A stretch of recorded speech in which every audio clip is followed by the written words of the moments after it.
In Zen tradition, there is an ancient teaching called the 10 Bulls, in which a wandering seeker looks down and sees footprints on the ground. Someone has walked here before. It is a sign that the path is true and that peace is within reach. Tonight, we will walk this path and discover what these footprints have to teach us. Before we begin, feel free to share what time it is and where you're listening from. These footprints, these signs, are evidence that what we seek is real. They show us that others have walked this way before, and that a path to profound peace exists. As we move through these teachings, let your body settle into rest. There is nowhere else you need to be. The stories will unfold gently, carrying you toward that quiet place where the heart can finally trust that peace is not far away. It is near. It is findable.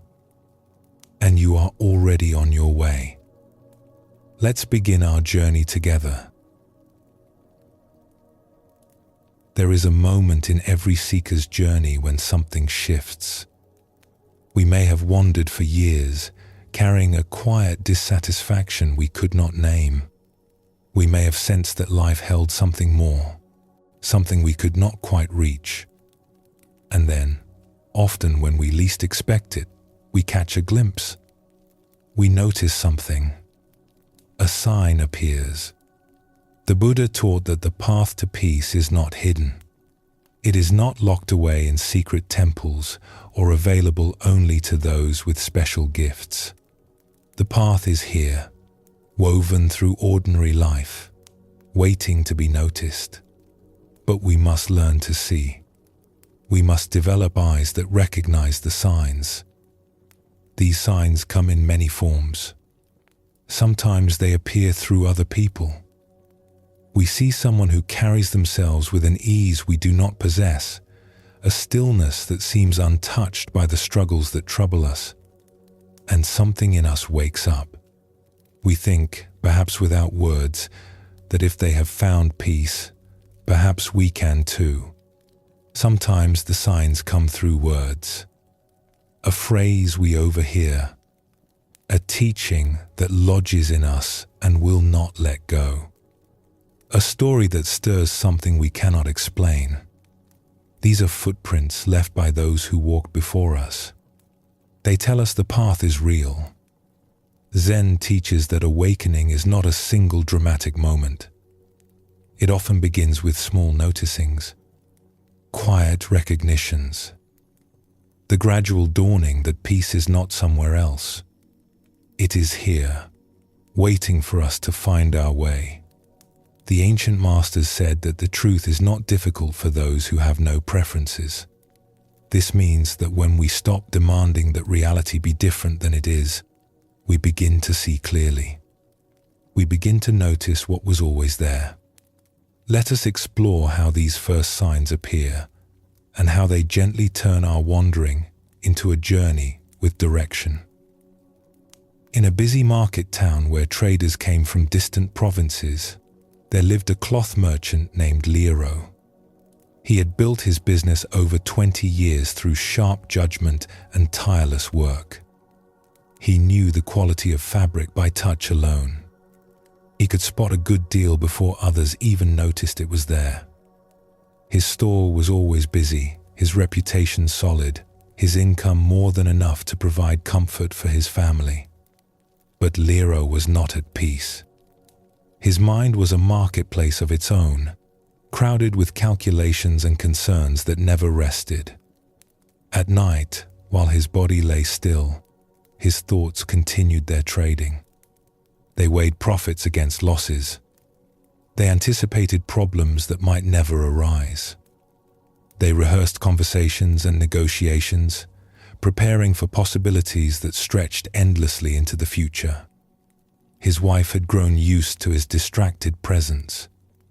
She would speak to him over dinner and see his eyes drift away, following some thread of thought into tomorrow's concerns.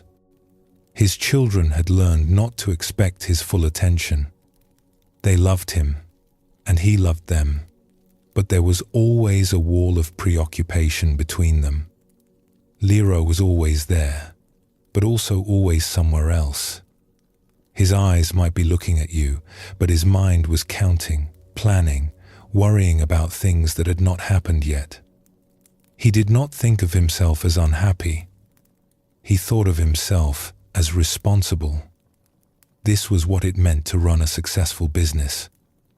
This was what it meant to provide for a family.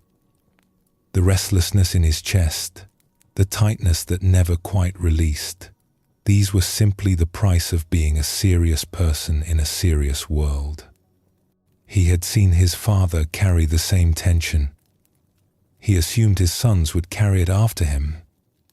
One morning, as Lero was arranging his fabrics for the day, smoothing the silks and stacking the rougher cottons for the farmers who came seeking practical cloth, he noticed an old woman making her way through the crowded market. She was simply dressed in undyed hemp, carrying a small woven basket, moving slowly between the stalls. There was nothing remarkable about her. She was one of hundreds who passed through each day, just another face in the endless flow of buyers and sellers. But something made Lero look again. The woman had stopped at a vegetable seller's stall nearby. She was examining some radishes, turning them gently in her weathered hands, holding them up to catch the light. And as Lero watched, he noticed something strange. The woman was smiling. Not a forced smile, not a polite smile, but a smile that seemed to rise from somewhere deep. As if the simple act of choosing vegetables brought her genuine pleasure. More than the smile, it was her stillness that caught him. The market was loud and chaotic around her. Merchants shouted their prices, each trying to be heard over the others. Customers haggled and complained about quality and cost. Children ran between legs, playing games that had nothing to do with commerce. Carts clattered over stones, and somewhere a dog barked endlessly at nothing. The air smelled of spices and sweat and the morning cooking from nearby stalls. But the old woman seemed untouched by any of it. She existed in her own quiet center, unhurried, unbothered, simply present with her radishes. The chaos flowed around her like water around a stone. She did not resist it or react to it. She was simply there, whole and complete in herself. Lero found himself staring. He had never seen anyone look so at ease. He had customers who were wealthy beyond measure, who arrived in fine robes with servants attending them, yet they carried tension in their shoulders and impatience in their eyes. He knew successful merchants who had achieved everything they had aimed for, who could buy anything the market offered, yet they seemed no more peaceful than when they had started with nothing. But this old woman, in her plain clothes with her simple basket, possessed something none of them had. The woman completed her purchase, placing the radishes carefully in her basket. She exchanged a few words with the vegetable seller, and both of them laughed at something Lero could not hear.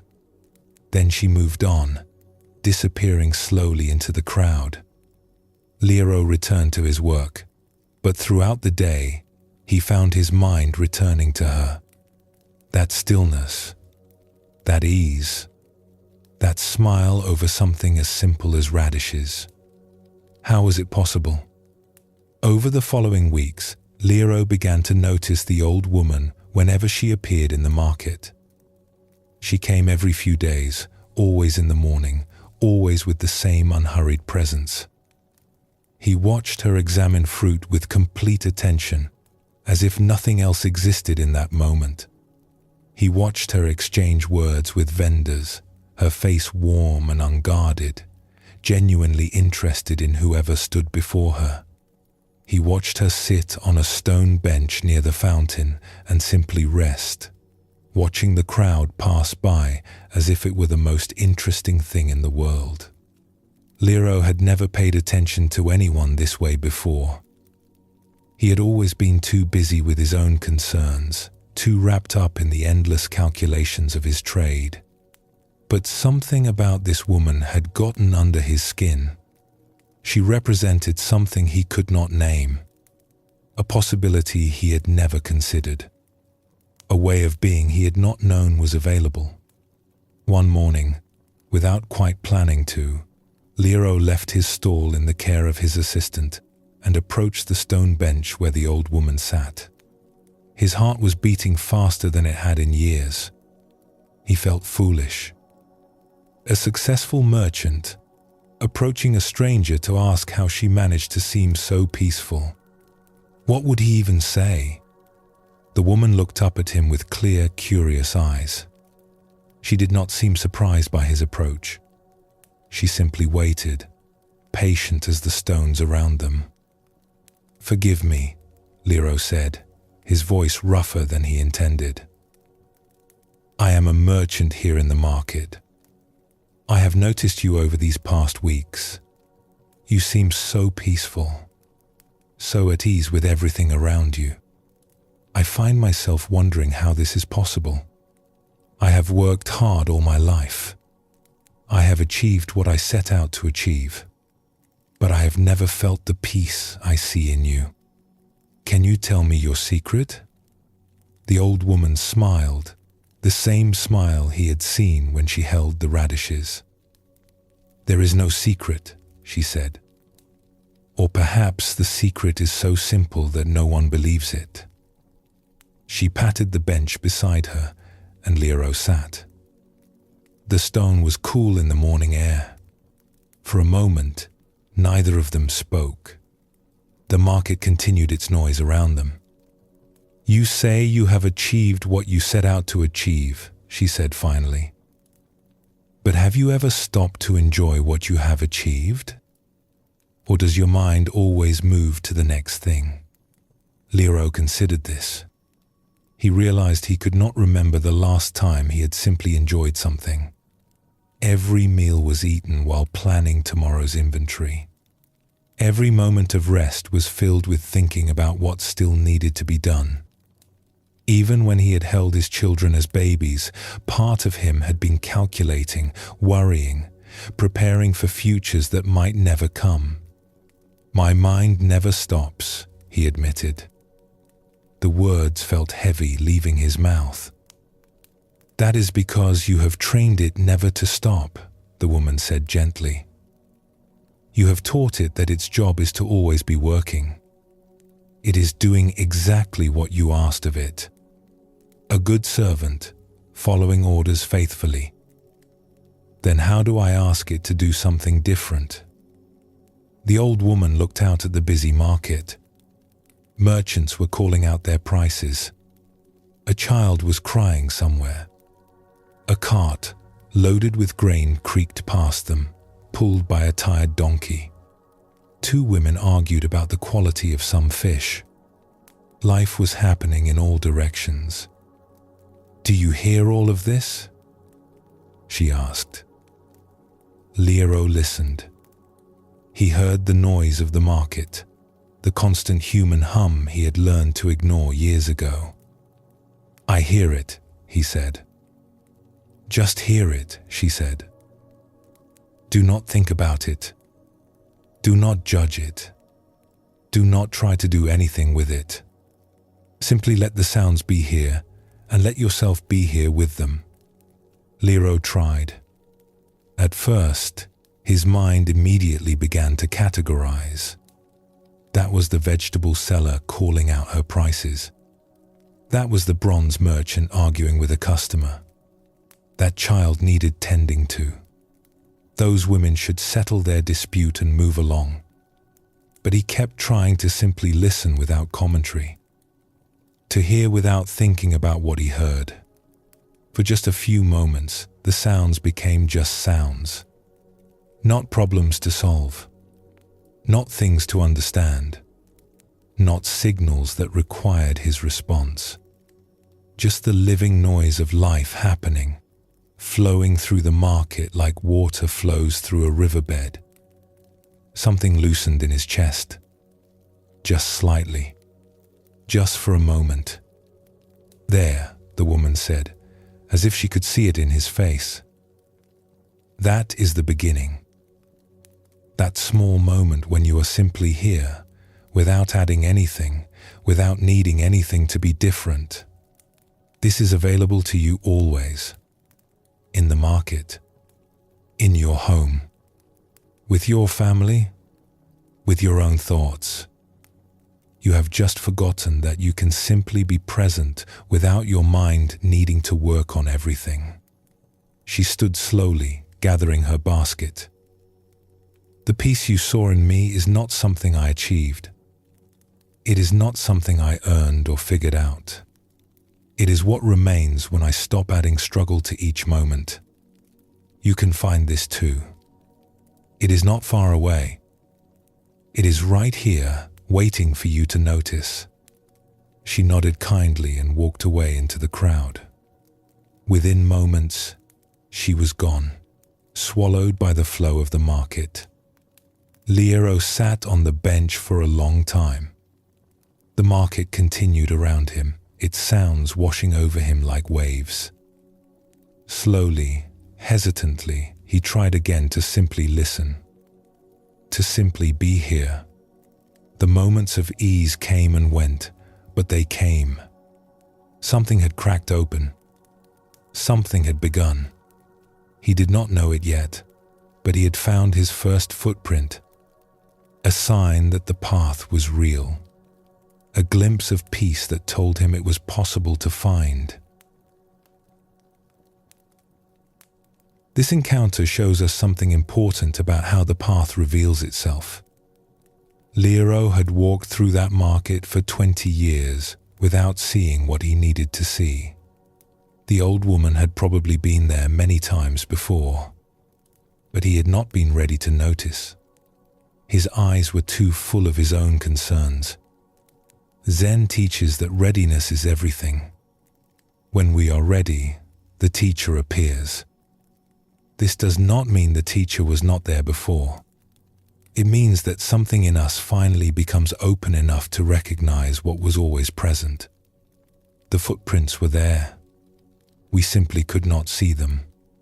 The Buddha spoke of this as the turning of the mind.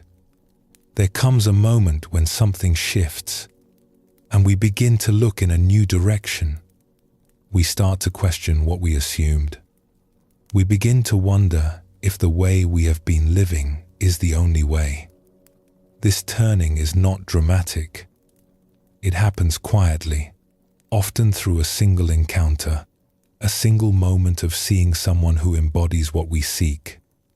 Buddhism teaches that we learn peace not only from words but from presence. When we encounter someone who is genuinely at ease, their stillness speaks to us. It shows us what is possible. It leaves a footprint that we can follow. The old woman gave Lero very little instruction. She simply showed him a moment of presence and pointed out that he could find this for himself. She was a signpost, not a destination. This is the first sign. Not a complex teaching. Not a difficult practice. Just the recognition that peace is real. That someone has found it. That the path exists. That perhaps we can find it too. From this recognition, everything begins to unfold. In the same province, in a smaller town where the river curved past ancient willows, there lived a young rope maker named Suki. Her days were spent twisting fibers into cord, her hands moving in patterns learned from her mother and grandmother before her. The work was steady and useful, and Suki was good at it. Her ropes were strong and even, and the fishermen who relied on them trusted her craft. But lately she had begun to feel something restless stirring beneath her days. A sense that she was waiting for something, though she could not say what. The ropes she made were strong and sold well. Her small house by the river was comfortable, filled with the things she needed, and a few she simply loved. Her life was not unhappy. Yet sometimes, in the quiet of evening, she would stand by the river and feel an ache she could not name. Something was missing, something she could not identify. She told herself it would pass. Everyone felt this way sometimes. This was just what life felt like as the years accumulated. There was nothing to be done about it. Life was what it was. One evening, a group of travelers stopped at the inn across from Suki's workshop. They had come from distant mountains to the north and were passing through on their way to the southern coast. Suki paid them little attention at first. Travelers came and went. They were not her concern. She had ropes to make and customers to satisfy. But as night fell and she sat on her small porch, mending a frayed section of rope in the last light, she could hear voices drifting from the inn's open window. Two of the travelers were speaking together, their words carrying clearly across the evening stillness. One voice was younger, earnest, and questioning. But how can there be peace in a world so full of trouble? Every day brings new difficulties. We work and struggle and worry. And for what? How can anyone be truly at rest when life keeps throwing problems at us? The other voice was older, calmer. The trouble is not the problem. The trouble will always come and go. Rain falls and sun shines. Difficulty arises and passes away. This is simply the nature of things. Peace is not the absence of trouble. It is a way of being that is not disturbed by the coming and going. I do not understand. How can one not be disturbed? You are disturbed because you believe things should be other than they are. You argue with the rain. You resist the difficulty. This resistance is what disturbs your peace, not the rain or the difficulty itself. The rain does not care about your resistance. It simply falls. But your resistance exhausts you. There was silence for a moment. Suki found herself leaning forward, her mending forgotten in her hands. The frayed rope lay still across her lap. There is a teaching, the older voice continued. The Buddha compared the mind to a lake. When the wind blows, waves arise on the surface. When the wind stops, the water becomes still again. We cannot stop the wind from blowing. The wind will blow when it wishes. But we can learn not to add to the waves. We can learn to let the water settle naturally. This settling is available to anyone who learns how to stop stirring. And how does one learn this? By watching the lake of your own mind. By becoming familiar with how it stirs and how it settles. By noticing the waves without being lost in them. By discovering that you are not the waves. You are the water itself. You are the lake. When you know this deeply, the waves still come, the surface still moves, but they do not disturb your depths. The depths remain still even when the surface is troubled. Suki sat motionless on her porch as the conversation shifted to other things, to talk of the road ahead and the weather they might encounter. Her hands had stopped moving entirely. The words she had overheard were still ringing through her mind.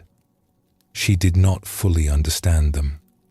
She could not have repeated them back or explained what they meant.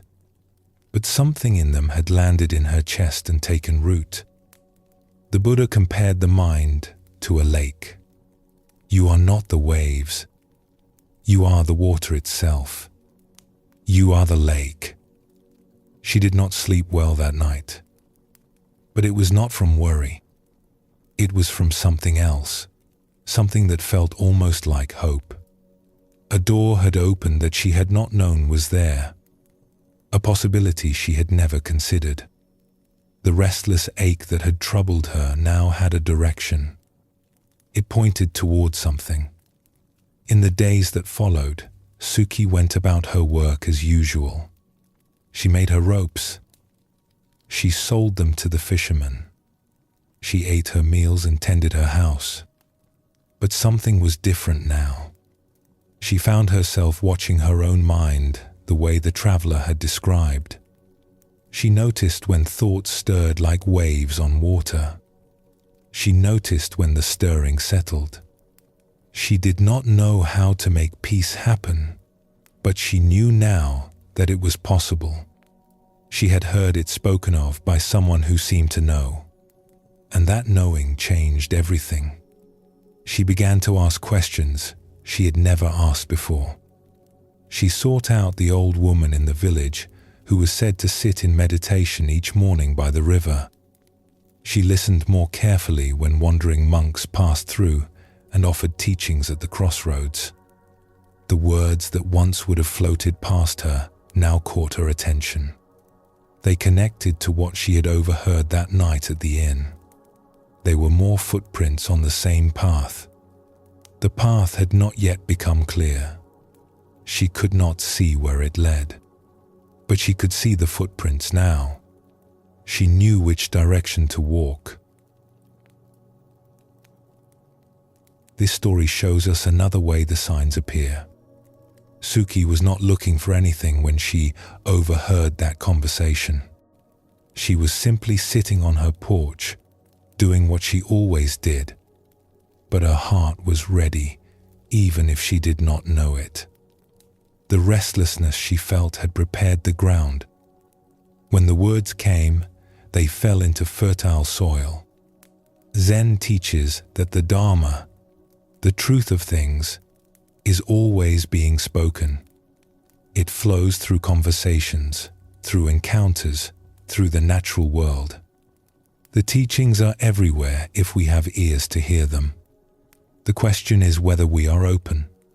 When we are closed, the words pass by without landing. When we are open, even a few overheard sentences can change the direction of a life. Buddhism shows us that seeking is not always active. Sometimes it is receptive.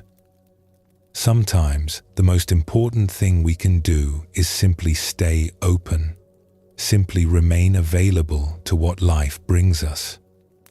The footprints may appear in unexpected places. A conversation not meant for us. A book opened at random. A phrase spoken by a stranger. These can all be doorways if we are willing to walk through. The Buddha himself spoke of planting seeds. A teaching might land in the mind and seem to do nothing for years. It sits quietly in the dark. Then one day, when conditions are right, it sprouts. What seemed forgotten suddenly becomes alive. What seemed like mere words becomes a living path. We never know when a seed is being planted. We only know, looking back, that something began. Suki's journey started with overheard words. She did not understand them fully. She could not have passed a test on their meaning. But she knew they pointed somewhere real.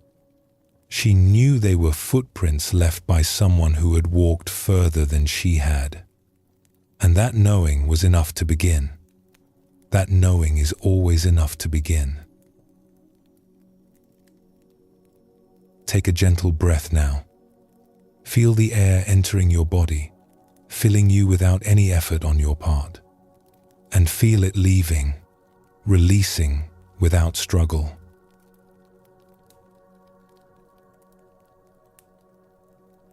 The footprints were always there. This is one of the most surprising discoveries on the path. We think we are finding something new, but often we are simply seeing what was present all along. The signs were scattered around us for years. The teachings were being offered. The peace we sought was nearby, waiting. We simply were not looking. We did not know how to see. Zen speaks of this as waking from a dream. In the dream, we believe we are seeing clearly. We believe we know what is real and what matters. But when we wake, we discover that our vision was clouded. We were looking, but not seeing. We were hearing, but not listening. We were living, but not fully present. The Buddha taught that ignorance is not stupidity. It is simply not seeing. We are ignorant of what is right before us because our attention is elsewhere. We are caught in thoughts about the past, worries about the future, stories about ourselves and others. While our minds spin in these familiar circles, life flows past unnoticed. The footprints appear and disappear, and we do not see them. But something can shift, a slowing down, a moment of true attention, and suddenly, what was invisible becomes visible. The world we thought we knew reveals depths we never imagined. The ordinary becomes extraordinary, not because it has changed, but because we are finally seeing it as it is. Let us explore how this seeing awakens, and how attention becomes the key that unlocks what was always there. In a town known for its beautiful temple roofs, there lived a tile maker named Goro. He had learned his craft from his father and had practiced it for over 30 years. His tiles were sturdy and well made, fitted together in patterns that kept the rain out and lasted for generations. He was proud of his work, and rightly so. Every morning, Goro walked the same path from his home to his workshop. It wound through the edge of town, past an old temple with weathered wooden gates, along a row of ancient cedar trees, and down a small hill to where his kiln stood waiting. He had walked this path thousands of times. He could have walked it with his eyes closed. And in a sense, he did walk it with his eyes closed. His feet knew the way so well that his mind wandered freely while his body made the journey. He would think about the orders waiting for him.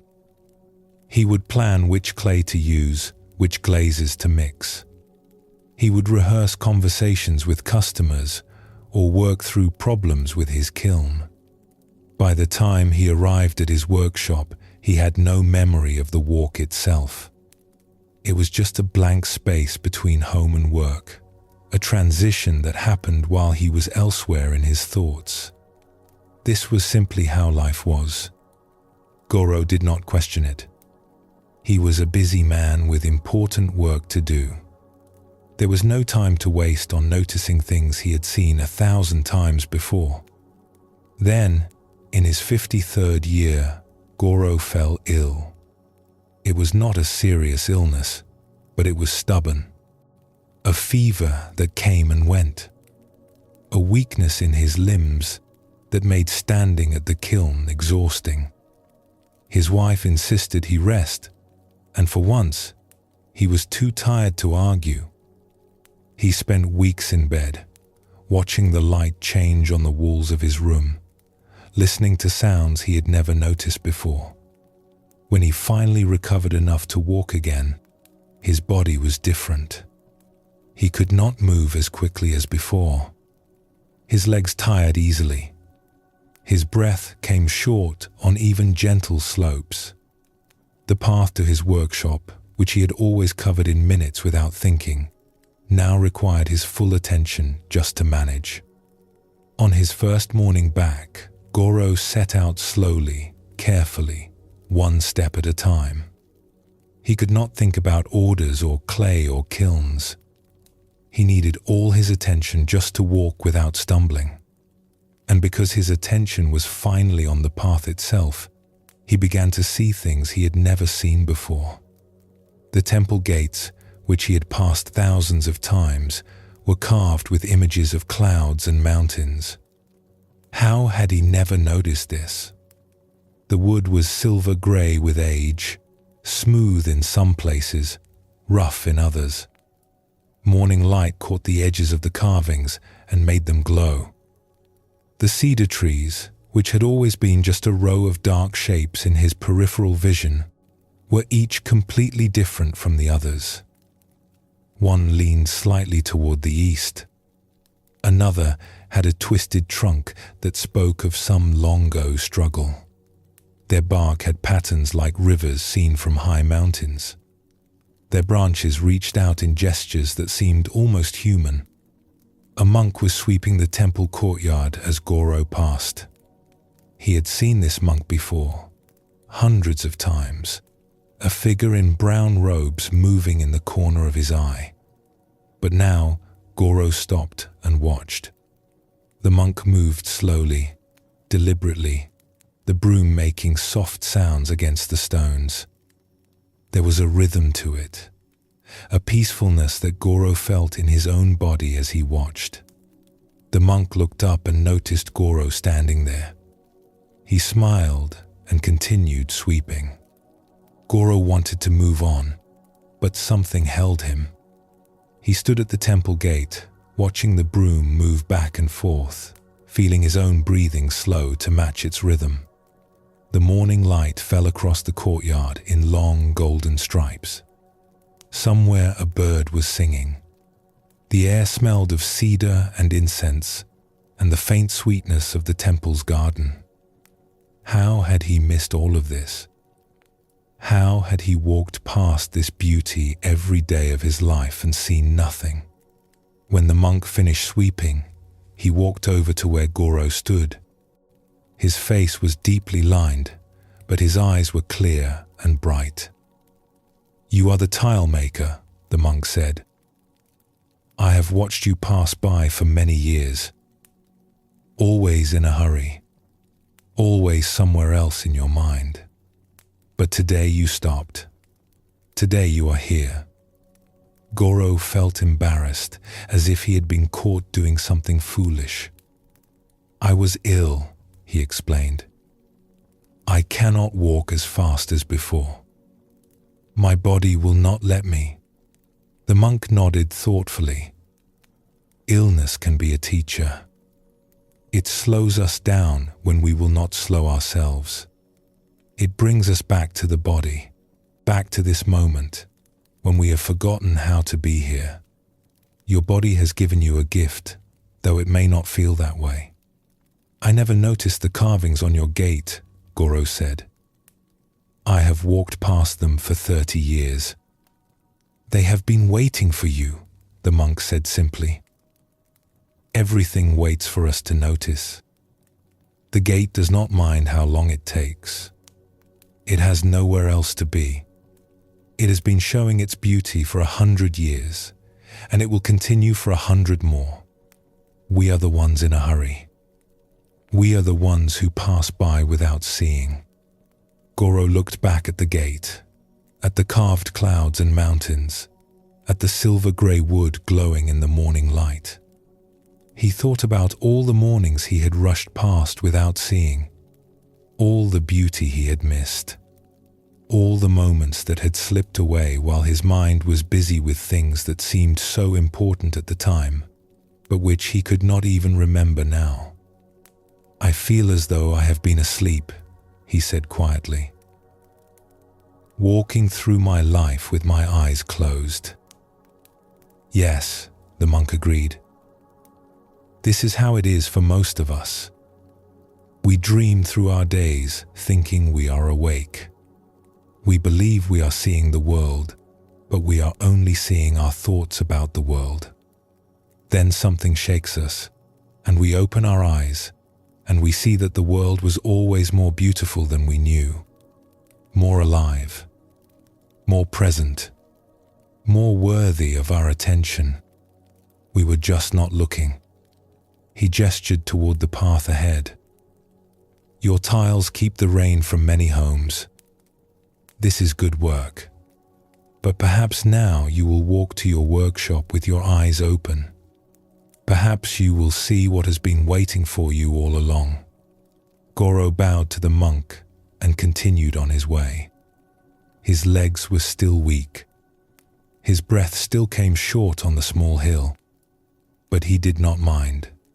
He was seeing the world as if for the first time, the patterns in tree bark, the shapes of shadows on the path, the particular blue of the morning sky, which was not just blue but 1,000 blues shifting into each other. In the weeks that followed, as Goro's strength returned, he found that his new way of seeing did not fade. He could walk faster now, but he chose not to. He left home earlier so he could take his time. He stopped to watch the monks sweep the courtyard most mornings.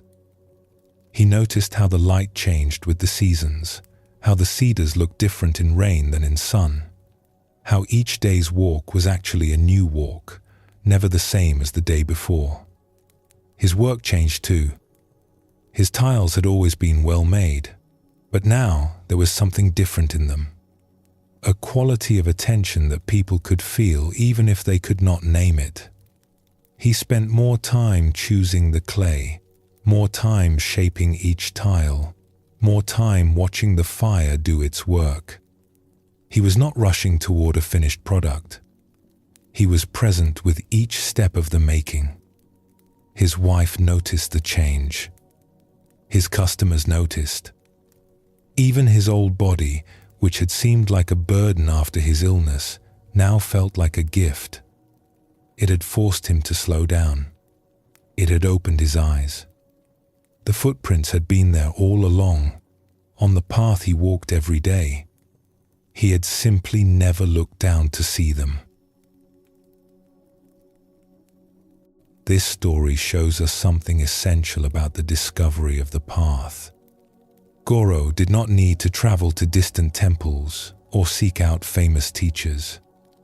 The teaching was right outside his door. The beauty was there every morning, waiting. The monk had been sweeping the courtyard for years, but Goro could not see any of it because he was moving too fast, because his attention was always somewhere else. Zen teaches that hurrying is a kind of blindness. When we rush through life, we see only our destination.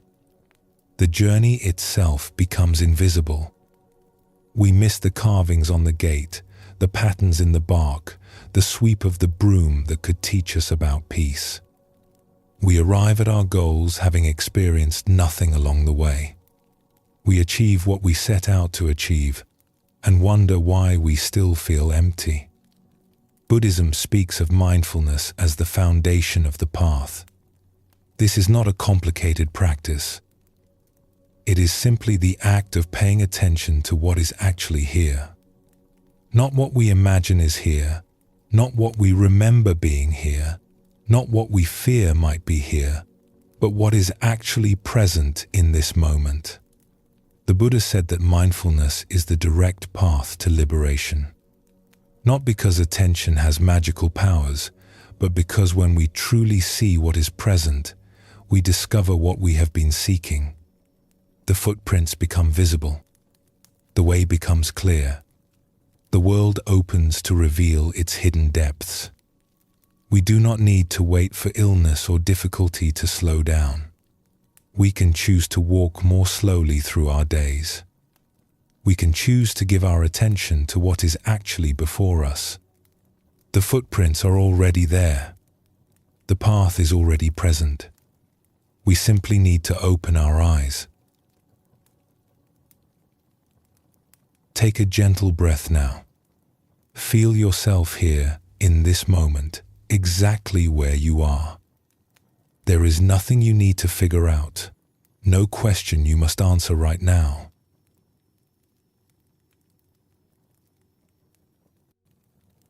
The path does not only reveal itself through teachers and teachings, it speaks through the world around us, through trees and rivers and stones, through the turning of seasons and the falling of rain, through the small creatures that go about their lives without worry and the great mountains that stand unchanged while generations pass beneath them.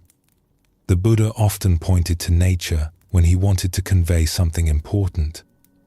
He spoke of the lotus flower that grows from mud, yet remains unstained. He spoke of the rain that falls equally on all things, without preference or judgment. He spoke of the moon reflected in still water, showing us how clarity arises when the mind becomes calm. These were not mere poetic images. They were teachings offered by the world itself to anyone willing to see. Zen masters continued this tradition. They found wisdom in bamboo bending under snow, in the sound of a frog jumping into a pond, in the emptiness of the sky that holds all clouds without grasping any of them. They understood that nature is always teaching, always pointing toward truth. We simply need to become students of what is already before us. For those who learn to look, the natural world becomes a book written in a language older than words. Every leaf, every stone, every breath of wind carries a message. The footprints we seek are not only left by human teachers. They are left by rivers finding their way to the sea, by seeds pushing through hard ground toward light, by the patient wearing of water against rock. These too show us the way. These too point toward peace. Let us explore how nature becomes our guide, and how the simple things around us reveal profound truths. In the forested mountains, where mist gathered each morning like a soft blanket over the valleys, there lived a charcoal burner named Nobu. His work was solitary. He lived alone in a small hut near his kiln, spending his days gathering wood, tending fires, and transforming timber into the black fuel that warmer lowland villages needed for their cooking and heating. Nobu had come to the mountains as a young man, escaping a life in the town that had never felt like his own. He had been an awkward child, uncomfortable with crowds, uneasy in the press of market streets and busy workshops. The noise of people exhausted him. Their expectations confused him. He had felt like a stranger in the world he was born into. The mountains offered him refuge. Here, the only sounds were wind in branches, birds calling to each other across valleys, the crack and pop of his fires. He could go days without seeing another person. When he did walk down to the village to sell his charcoal, he spoke as little as possible and returned to his solitude as quickly as he could. For many years, Nobu thought of himself as simply hiding. He was not seeking anything. He was not on any path. He was just a man who preferred trees to people, silence to conversation. His life was small and quiet, and that was enough. But something began to change as the years passed. Without intending to, without even noticing at first, Nobu began to learn from the forest around him. Not facts or skills, but something deeper, something that had no name. He learned patience from the trees. He watched them grow so slowly that no single day showed any change, yet over years they rose tall and strong. They did not hurry. They did not worry about whether they were growing fast enough. They did not compare themselves to other trees or fret about the future. They simply grew at whatever pace was natural to them, trusting the process that had created them. A seed did not try to become a tree overnight. It became a seedling first, then a sapling, then slowly, a full-grown tree. There was a rightness to this pace that Nobu began to feel in his own body. He learned acceptance from the seasons. Winter came whether he wanted it or not. The cold arrived, the snow fell, and there was nothing to do but adapt. He could not argue with winter. He could not convince it to be gentler or to leave early. He could not bargain with the frost or negotiate with the shortening days. He could only accept what each season brought and find his way within it. And he noticed that the forest did the same. The trees did not complain about the cold. The animals did not rage against the darkness. Everything simply adjusted, shifted, continued. There was wisdom in this acceptance, a kind of peace that came from not fighting what could not be changed. He learned about letting go from the autumn leaves. Each year, the trees released what they had spent all summer growing. They did not cling to their leaves. They did not grieve their falling. They did not try to hold on to what was clearly ready to go. They let go completely, trusting that spring would bring new growth. And it always did. The letting go was not a loss. It was part of a larger rhythm, a cycle of release and renewal that kept everything alive. The trees that released their leaves survived the winter. The ones that tried to hold on would have broken under the weight of snow. He learned about resilience from the streams. When rocks blocked their path, the water did not stop. It found another way, flowing around or over or under, always moving toward where it needed to go. When drought came and the streams shrank to trickles, they did not despair. They simply became smaller, conserving themselves, waiting for the rains to return. And when the rains came, they swelled and flowed with renewed strength. None of this was taught to him in words.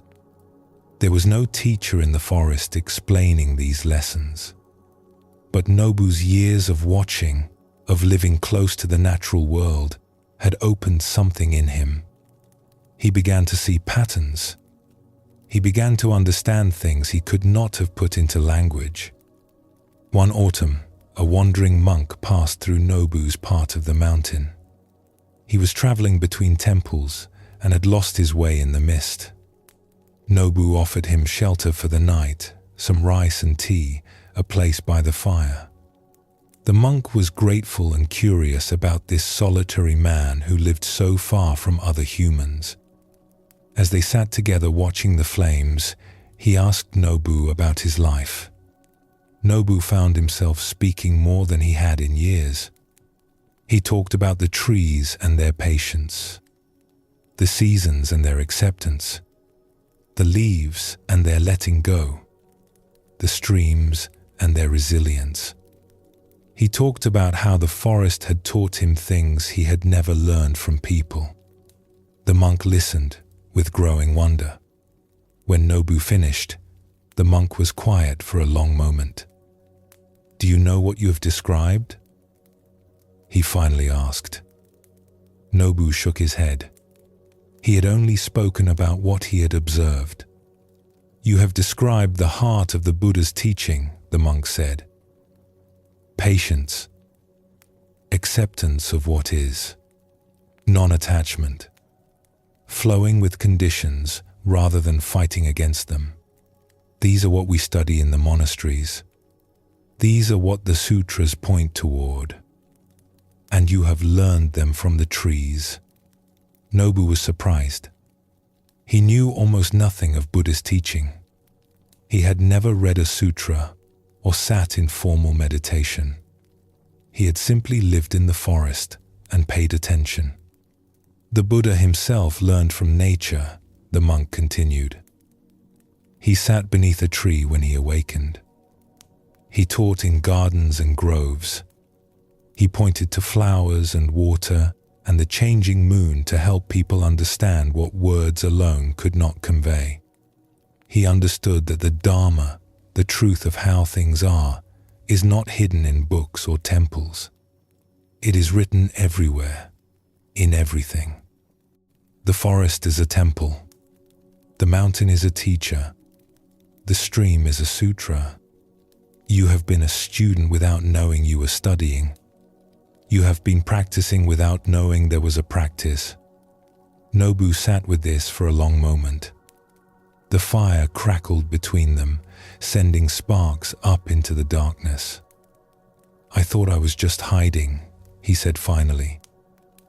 "Running away from a world I did not understand."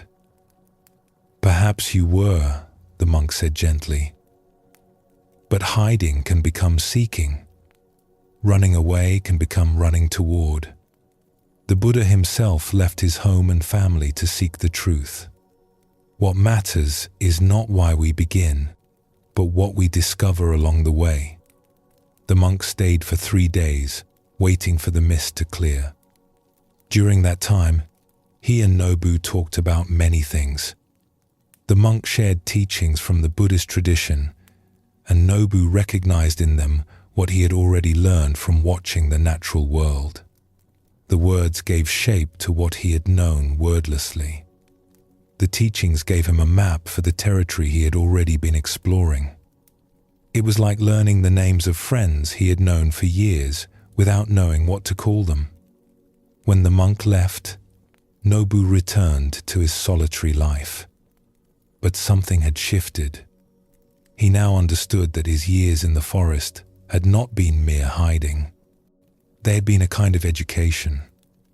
The footprints of the path had been all around him, pressed into the earth by deer, carved into bark by the seasons, traced in the air by the flight of birds. He had been following them without knowing what they were.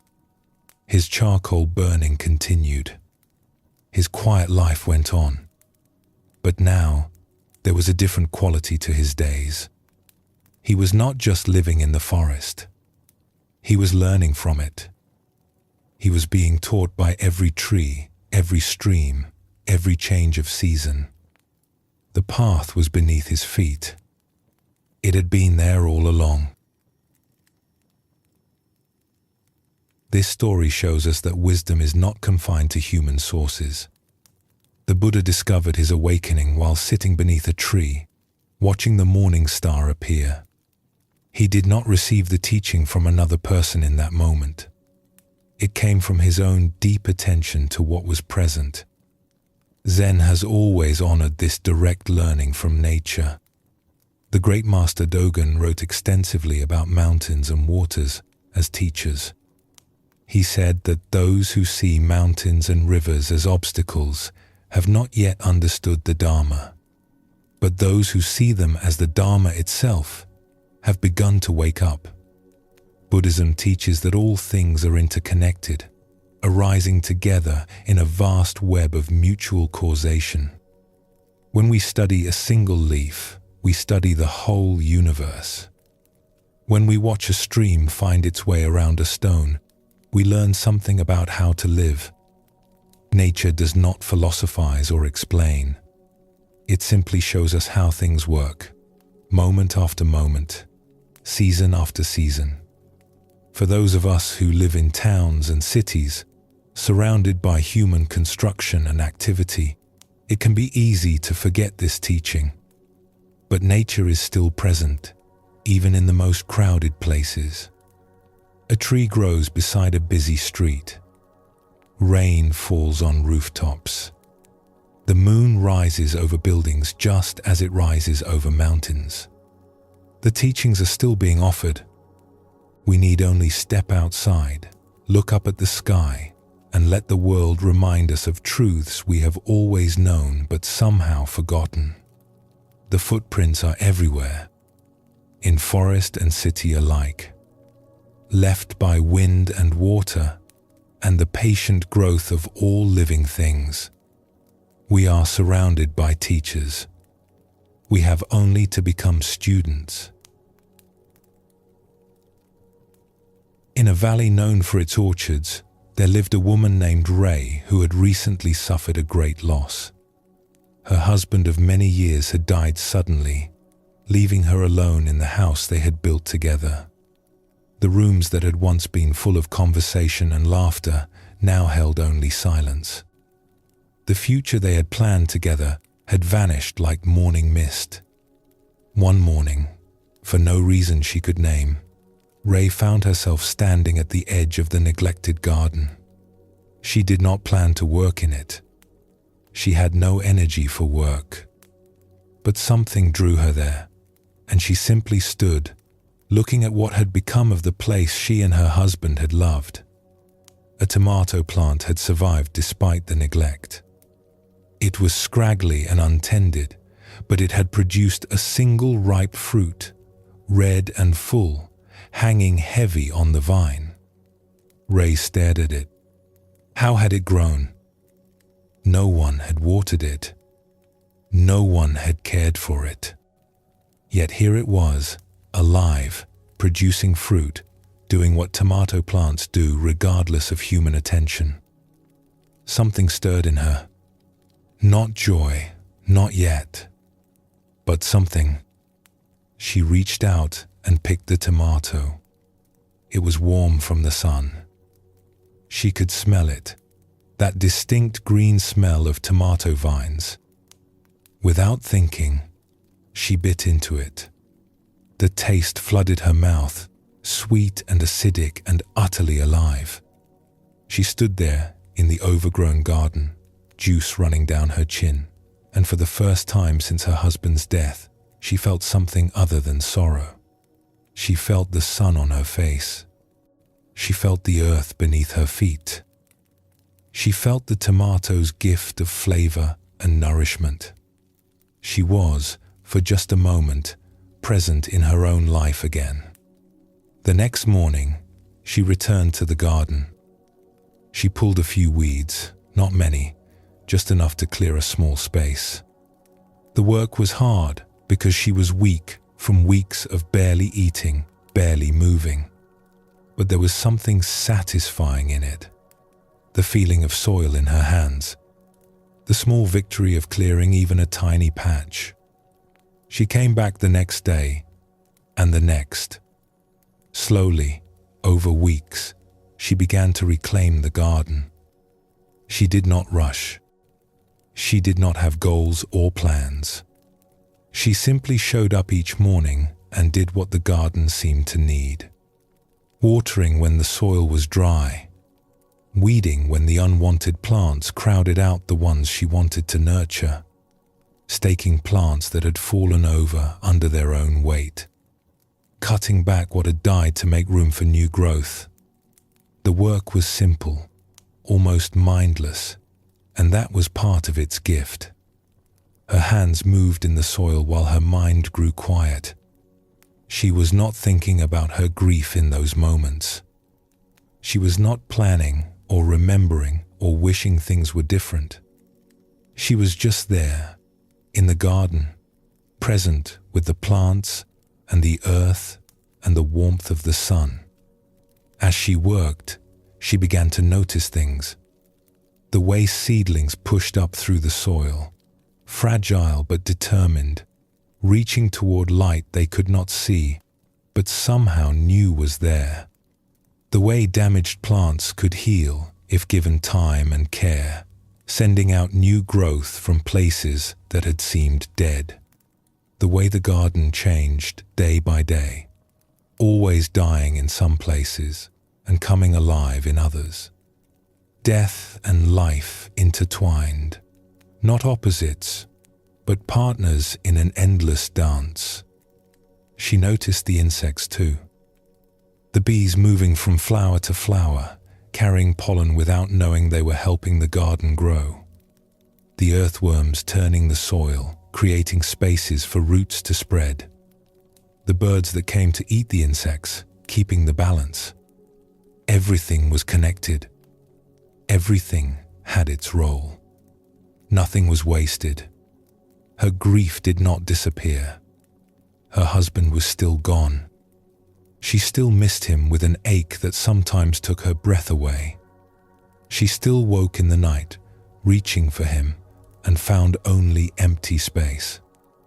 But the garden was teaching her something about how to hold that grief. It was teaching her that loss was part of life, not a mistake or a punishment, but simply part of how things are. The autumn plants died back every year, and their dying made room for spring. The fallen leaves decomposed and became soil that fed new growth. Nothing was wasted. Nothing was truly lost. It was all just transformation, one form becoming another. Her husband's body had returned to the earth.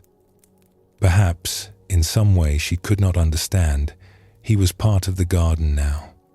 Part of the soil, part of the air, part of the endless cycling of life that never really ended, only changed. One afternoon, a neighbor stopped by to check on Ray. She was an older woman named Pim who had known both Ray and her husband for many years. She had brought food in those first terrible weeks, had sat with Ray when sitting alone felt unbearable. Now she found Ray kneeling in the garden, transplanting seedlings into a freshly cleared bed, her hands dark with soil. "You look different," Pim said, settling onto a stone bench at the garden's edge. "Better. More alive. There is color in your face again." Ray sat back on her heels and looked around at the garden. It was still rough, still recovering from its period of neglect. But there was life in it now. Green things growing, flowers beginning to bloom along the edges. The tomato plant, trimmed and staked, was producing new fruit. "The garden has been teaching me," Ray said. She was surprised to hear the words coming out of her mouth. She had not thought of it that way before. But as soon as she said it, she knew it was true. "Teaching you what?" Pim asked. Ray considered the question carefully. She wanted to get it right, to honor what she had learned. That everything changes. That loss is part of how things grow. That even when something dies, life continues. That I am part of something larger than my own grief. That holding on to what is gone only causes more suffering. That letting go does not mean forgetting. She paused, looking at the seedlings she had just planted, so small and vulnerable, yet reaching toward the light with all their strength. "My husband and I built this garden together," she said. "When he died, I thought the garden had died too. But it was just waiting for me to come back, waiting to show me that life goes on, even after loss. Especially after loss." The neighbor sat down beside her in the dirt, not caring about her clean clothes. They stayed there together as the afternoon light softened, watching the garden grow in its slow, patient way. This story reveals how the natural world can meet us in our deepest struggles. Ray was not seeking wisdom or looking for a path. She was simply drowning in grief, unable to see any way forward. But the garden reached her when nothing else could. It offered teachings not in words, but in the simple facts of growth and change, decay and renewal. It met her where she was and showed her what she needed to see. The Buddha spoke often of impermanence. He taught that all conditioned things arise and pass away. This can sound like a harsh teaching, a reminder of loss and death that we would rather not hear. But it is also a teaching of hope. If all things change, then even our deepest suffering will change. If nothing is permanent, then the grief that seems endless will also transform. It will not disappear, but it will become something different, something we can carry rather than something that crushes us. The garden showed Ray this truth in a way that no philosophy could have conveyed. Zen teaches us to find our practice wherever we are. For some, it is in the meditation hall, sitting in stillness and silence.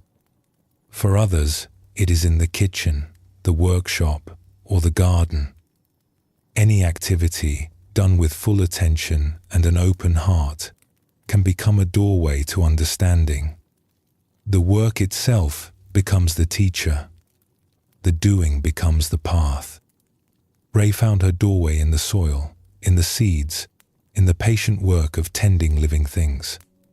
She did not need to go anywhere special or learn any complicated technique. She simply needed to show up, to pay attention, and to let the garden show her what it knew. Nature does not hurry, yet everything is accomplished. This is one of the great teachings the natural world offers us. The seeds do not worry about whether they will grow. The flowers do not struggle to bloom. The trees do not force themselves to be taller or fuller than they are. Everything unfolds in its own time, according to its own nature. When we align ourselves with this rhythm, when we stop fighting against the way things are and start moving with them, we find a peace that all our striving could never produce. The footprints are in the garden. They are in the forest. They are wherever life is unfolding according to its own laws. We have only to kneel down, put our hands in the soil, and let the earth teach us what it knows. Take a gentle breath now. Feel the air that has been breathed by countless beings, that has moved through forests and across oceans before it reached you. You are not separate from nature. You are nature learning to know itself.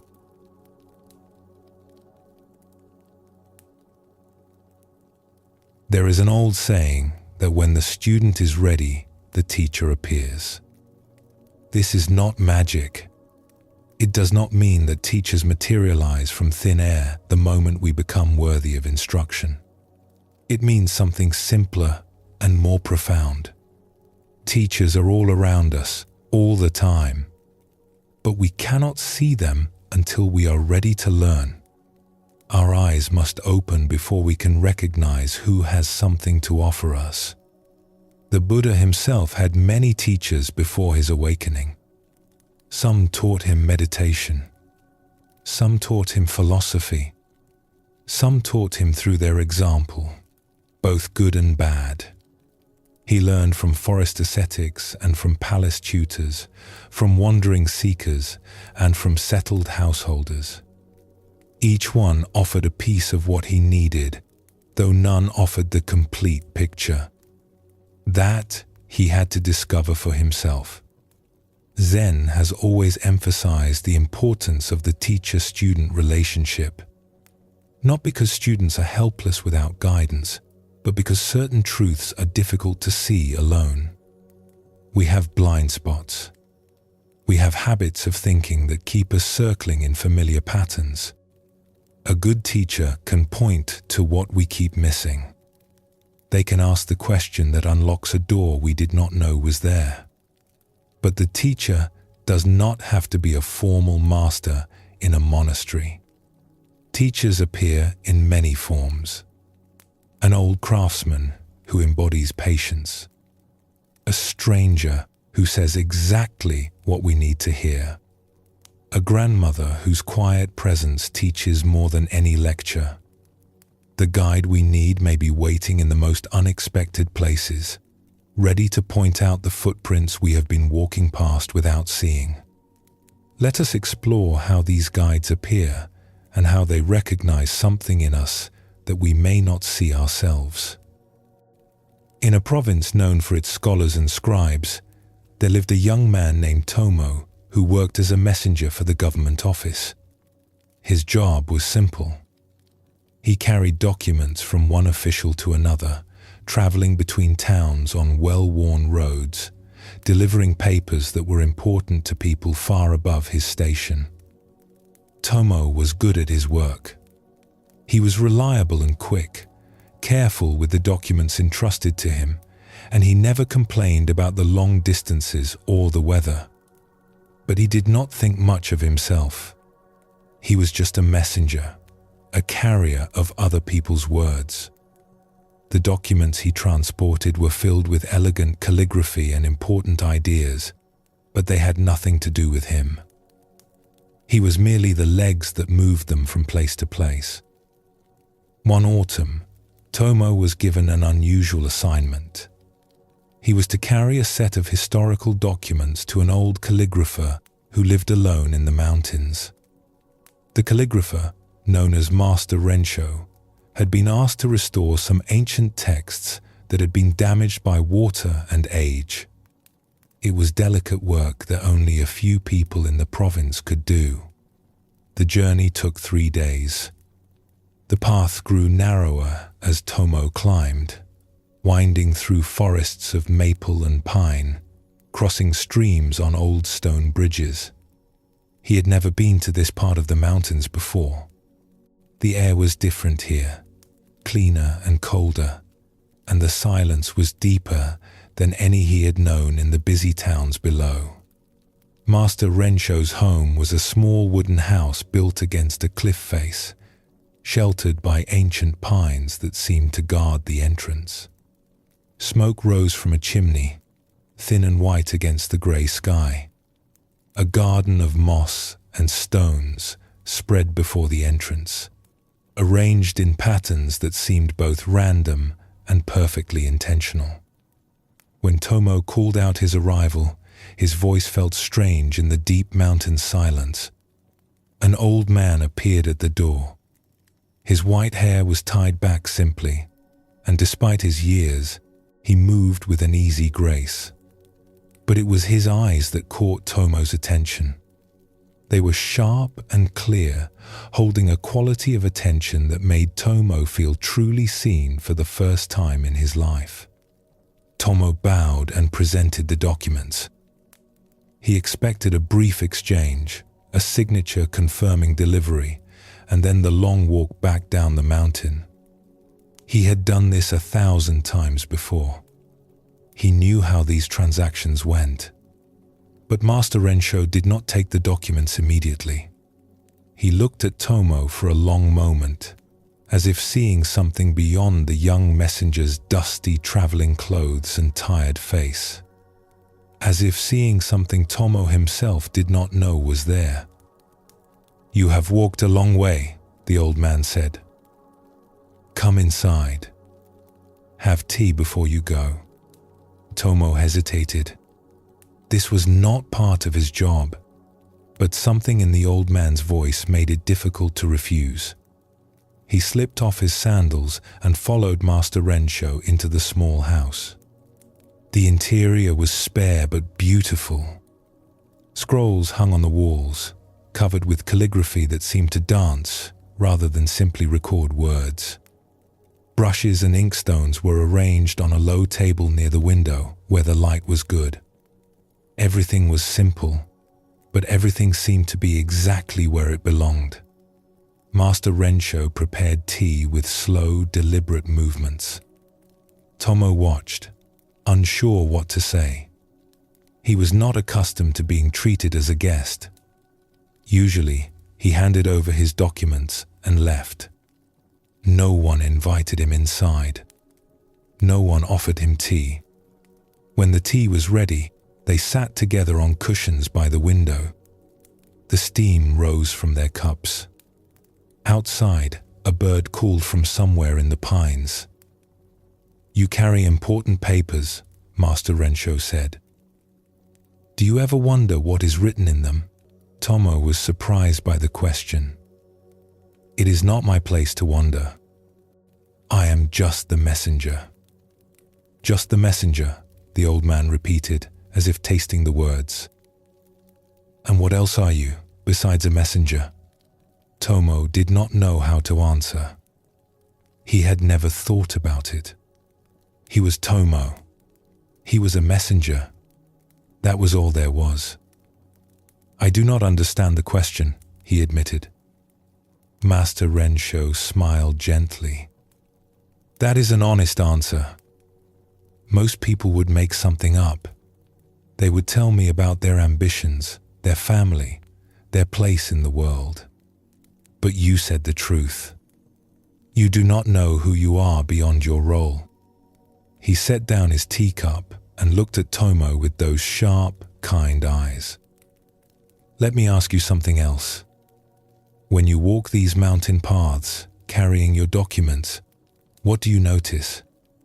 Tomo thought about his journeys, the roads he traveled, the towns he passed through, the weight of the bag on his shoulder.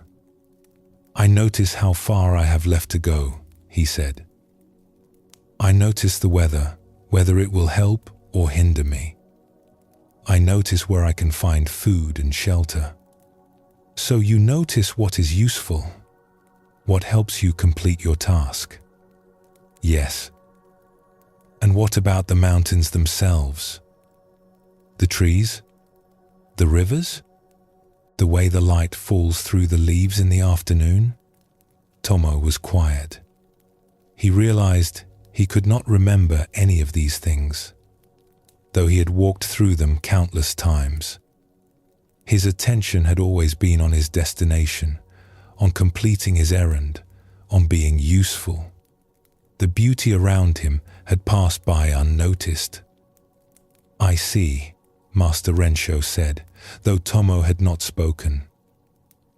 "You have been walking through your life the same way you carry your documents, getting from one place to another, doing your job, never stopping to notice what is actually here."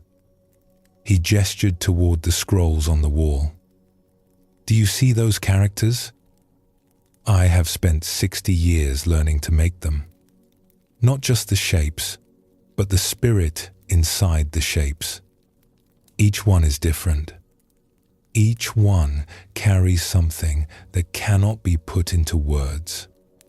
This is what I have learned in all my years of practice, that the meaning is not only in what is written, but in how it is written, in the attention brought to each stroke, in the presence of the one who holds the brush." Tomo looked at the scrolls. He could not read the classical characters, but he could see that they were beautiful. There was life in them, a kind of movement that seemed impossible for ink on paper. "What does this have to do with me?" he asked. "Everything," Master Rensho said. "You walk through mountains carrying words you do not read. You pass through beauty you do not see. You live a life you do not notice. This is how most people live. They are so focused on where they are going that they never arrive where they are. They spend their whole lives in transit, never actually present, never truly here." He set down his own teacup and looked directly at Tomo. "But it does not have to be this way. You can begin to notice. You can begin to see what is actually around you.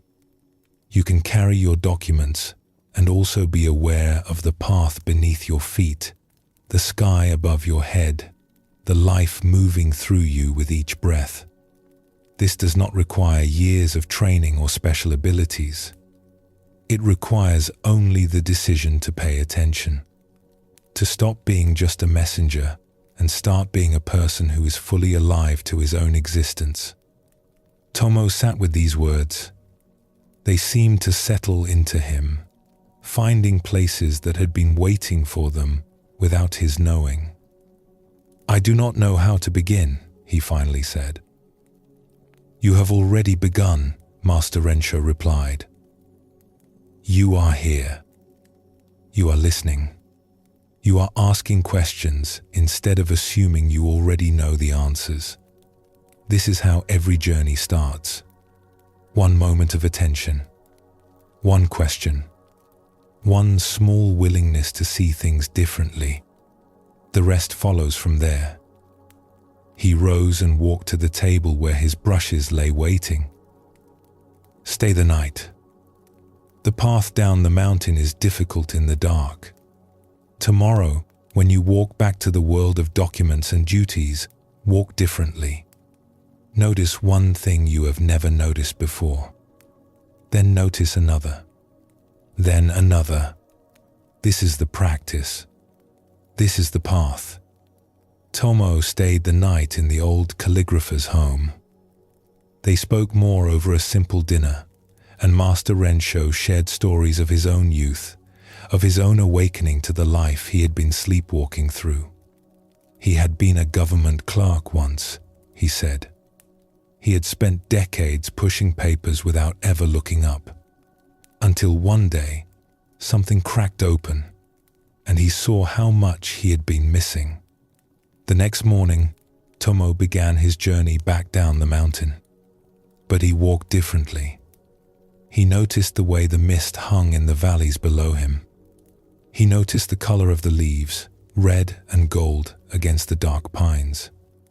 He noticed his own breathing, the rhythm of his steps, the feeling of being alive in a body that moved through a world of endless beauty. He was still a messenger. He still carried documents from one place to another. But he was no longer just a messenger. He was a person waking up to his own life, one step at a time, and the old calligrapher in the mountains had shown him the way.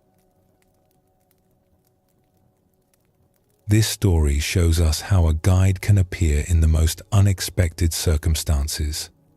Tomo went to Master Rensho's home expecting nothing more than a brief transaction. Instead, he received a teaching that would change the way he walked through the world. Zen masters often taught through ordinary encounters rather than formal lectures. A question asked at the right moment. An observation that cuts through assumptions. A simple invitation to pay attention. These can be more powerful than years of study because they meet us where we actually are. The Buddha taught that we are all capable of awakening. We do not need special abilities or rare circumstances. We need only to see what is already here. But sometimes we need someone to point it out. We have been looking in the wrong direction for so long that we cannot find our own way back. The guide appears and says, simply, "Look here." And suddenly we see what was always there. Buddhism emphasizes that the teacher does not give us anything we do not already possess. The awakening is ours. The capacity for presence is ours. The guide simply removes obstacles, clears away confusion, points toward what we have overlooked. Master Rensho did not transform Tomo into something new. He showed Tomo what had been waiting inside him all along, buried under years of merely getting through his days. The footprints we seek are often revealed by others. We think we are searching alone, but guides appear along the way, some for a moment, some for longer. Each one shows us something we need to see. Each one points toward the path that was always beneath our feet. In a region where the rivers wove between wooded hills, there lived a young woman named Mia, who could not seem to settle anywhere. She had grown up in a prosperous village, the daughter of a successful rice merchant, with every comfort she could want. But something in her was restless. Something refused to be satisfied. She had left home as soon as she was old enough, telling her parents she needed to see the world. She traveled from town to town, staying a few months here, a few weeks there. She tried different kinds of work. She met different kinds of people. But nothing held her. Nothing felt like home.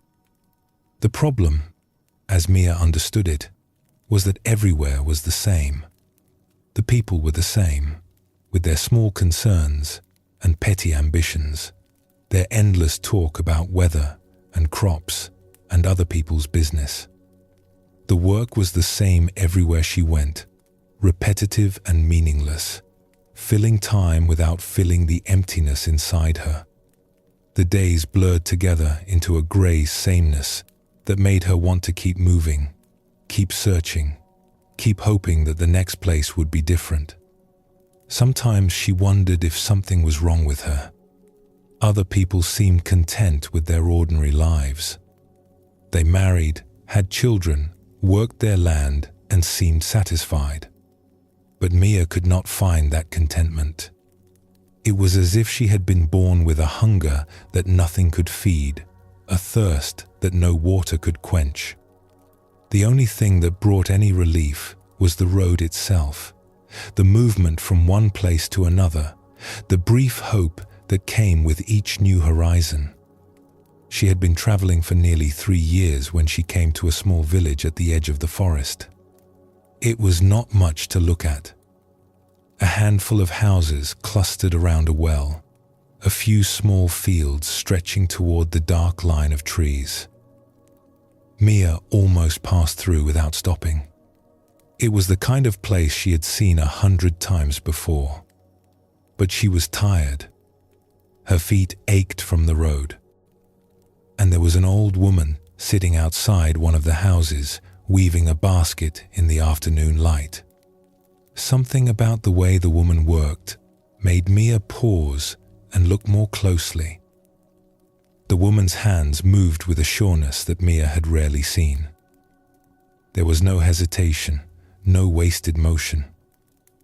The strips of bamboo seemed to know where they wanted to go, and the woman simply helped them get there. Her face was calm, almost serene.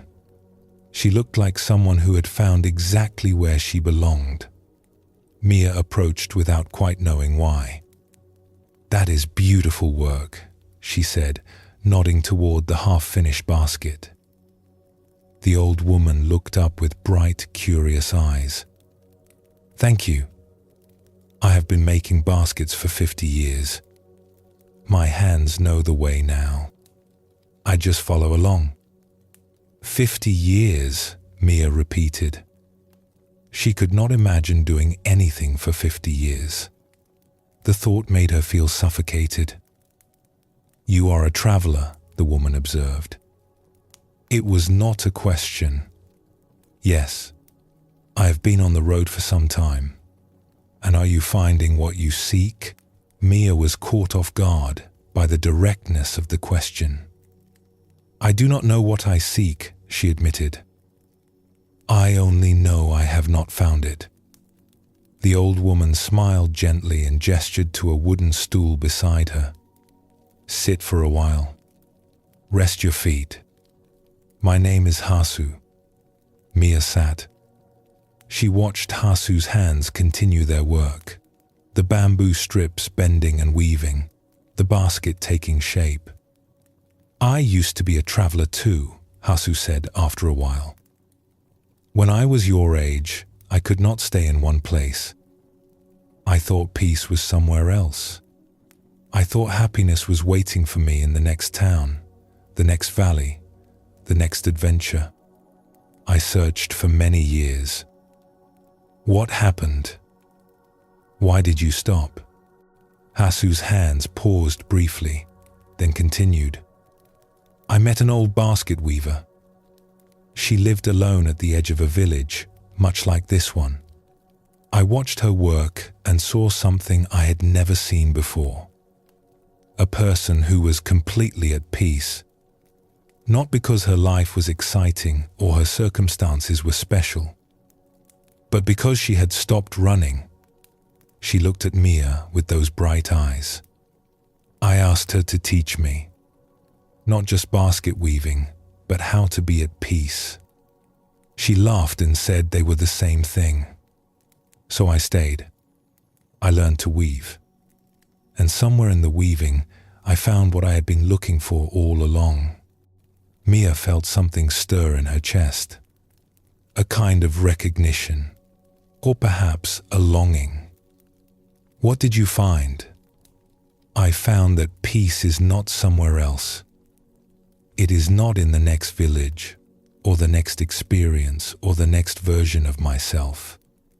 It is here, in this moment, in this simple work of hands and breath and attention. I was running towards something that was never going to be found by running. It could only be found by stopping, by staying still long enough to let it catch up with me." She paused her weaving and held up the half-finished basket. "When I make a basket, I am not thinking about the next basket or the one after that.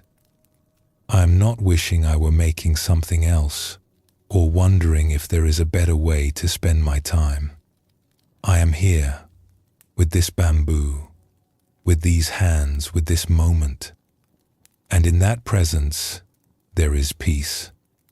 Not dramatic, not exciting, but deep and steady and real." This is what the running was looking for. And running could never find it, because running is the opposite of presence. Mia sat with this for a long moment. The words disturbed her. They threatened the whole way she had been living, the whole story she had been telling herself about needing to search, needing to keep moving, needing to find the right place where she would finally feel at home. If Hasu was right, then Mia had wasted 3 years running in the wrong direction. "How can you be sure?" she asked. "How do you know you did not just give up? How do you know there is not something better waiting somewhere else?" Hasu laughed softly, a sound like wind through bamboo. "I do not know for certain. No one can know such things. But I know how I feel now compared to how I felt then. I was exhausted from running. I was always disappointed because nowhere was ever good enough. Now I am at peace. The days are simple. The work is satisfying. I am not waiting for something better because I am not comparing this moment to imaginary alternatives." She finished a section of weaving and held up the basket, examining her work. "You could stay for a while," she said. "Not forever if you do not want to, but long enough to learn whether there is anything here for you. Long enough to discover whether stopping might give you what running has not." Mia did not answer right away. Everything in her wanted to keep moving, to maintain the story of the search, to preserve the hope that the next place would be the right place. But something else in her was tired. Tired of the endless road. Tired of disappointment. Tired of looking for what she could not name. "I do not know how to stay," she said quietly. "I do not know how to stop." "No one does, at first," Hasu replied. "That is why we learn. We start by sitting still for an hour, then a day, then a week. We let the restlessness arise and we do not follow it. We feel the urge to run and we stay anyway. Slowly, slowly, staying becomes possible. And in the staying, we find what the running was looking for." Mia stayed that night in the village, and the next day, and the day after that. She began to learn basket weaving, though her hands were clumsy and the work frustrated her. She felt the restlessness constantly, the voice telling her that she was wasting time, that she should be moving on, that peace was waiting somewhere else. But she stayed, and Hasu was patient with her, never pushing, never lecturing, simply weaving her baskets and being a quiet example of what was possible. Weeks passed, then months. The restlessness did not disappear, but it grew quieter. Mia began to notice moments of something she had never felt before. A settledness. A sense that wherever she was in the right place. She learned to weave baskets, though she never became as skilled as Hasu. But the baskets were not really the point. The point was learning to be present, learning to stop running, learning that peace was not somewhere else. It was here, in this moment, in this work, in this breath. The footprints Mia had been searching for were not on any distant road. They were right where she finally stopped to look. This story shows us a different kind of guide. Hasu did not offer philosophy or complex teachings. She did not lecture or explain or give instructions. She offered presence. She offered the example of a life lived at peace. And she offered an invitation to stop running long enough to discover what was already here. Zen speaks of transmission beyond words. The deepest teachings are not conveyed through lectures but through being. When we encounter someone who embodies peace, who lives from a place of stillness we have not yet found. Their very presence becomes a teaching. We see in them what is possible. We feel in their company what we long to feel in ourselves.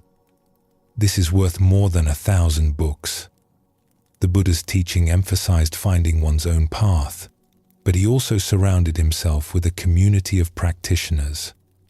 We need others on the journey, not to tell us what to do, but to show us what is possible, to walk beside us when the road is difficult, to remind us, through their own example, that what we seek can actually be found.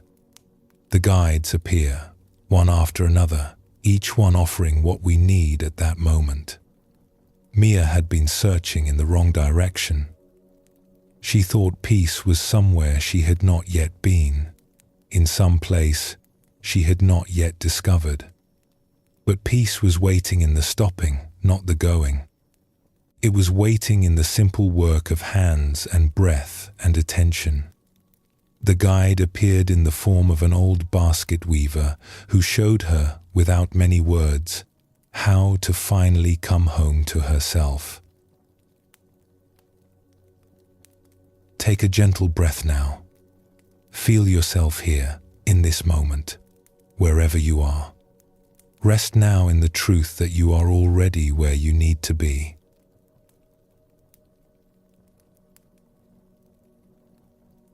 The Buddha's first teaching after his awakening concerned suffering. He did not begin with joy or liberation or the beauty of enlightenment.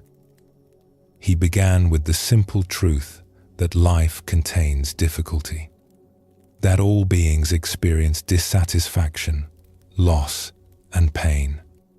This was not pessimism. It was honesty. And this honesty, the Buddha taught, is where the path begins. We often think of suffering as a problem to be solved, an obstacle to happiness, something that should not be there. We resist it. We fight against it. We tell ourselves that if only we could eliminate suffering, then we would finally be at peace. But the Buddha saw something different. He saw that suffering itself can be a teacher, that our pain, properly understood, points us toward freedom. When we are comfortable, we rarely question our lives. We go along with the familiar patterns, the usual assumptions, the stories we have always told ourselves. But when suffering arrives, something cracks open. We are forced to look more deeply. We begin to ask questions we have been avoiding. We become willing to see what we have been hiding from ourselves. This is why difficulty can be a doorway. Not because suffering is good in itself, but because it wakes us up. It shows us that the way we have been living is not working. It creates an opening for something new to emerge. The footprints we seek often become visible only when the ground we were standing on gives way beneath us. Let us explore how suffering can point the way, and how the very things we wish to escape can lead us toward what we most deeply need. In a prosperous city known for its fine ceramics, there lived a pottery merchant named Darrow. He had built his business from nothing, starting as a young man with a single cart and a willingness to work harder than anyone else. Now, 30 years later, he owned the largest pottery warehouse in the region. His name was known throughout the province. His opinion on ceramics was sought by collectors and nobles alike. By every measure the world uses, Darrow was successful. His home was large and comfortable, filled with beautiful objects he had collected over the years. His wife was kind and capable. His children were grown and established in their own lives. He had money enough that he never had to worry about his next meal or his old age. He had achieved everything he had set out to achieve, and yet Darrow could not sleep.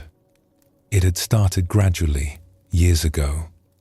A few restless nights here and there, But over time, the sleeplessness had grown worse. Now he lay awake for hours, his mind churning through the same thoughts over and over. Worries about his business, even though it was thriving. Fears about the future, even though he was secure. A gnawing sense that something was wrong, even though he could not say what. During the day, he hid his exhaustion behind a mask of confidence. He made decisions, gave orders, negotiated deals. He played the role of the successful merchant so well that no one suspected how hollow he felt inside. But at night, when the mask came off, the emptiness was unbearable. He tried everything he could think of. Herbal remedies from the apothecary, warm baths before bed, avoiding rich foods in the evening. He even consulted a doctor who found nothing wrong with his body and suggested that perhaps his mind was troubled. This made Darrow angry. His mind was not troubled. He was a successful man. Successful men did not have troubled minds. But the sleeplessness continued, and with it came a growing despair. What was the point of all he had built if he could not enjoy it? What good was success if it brought no peace? He had spent his whole life climbing a mountain, and now that he had reached the top, he found nothing there but wind and emptiness. One evening, unable to bear another sleepless night in his fine home, Darrow walked out into the city streets. He walked without direction, letting his feet carry him where they would.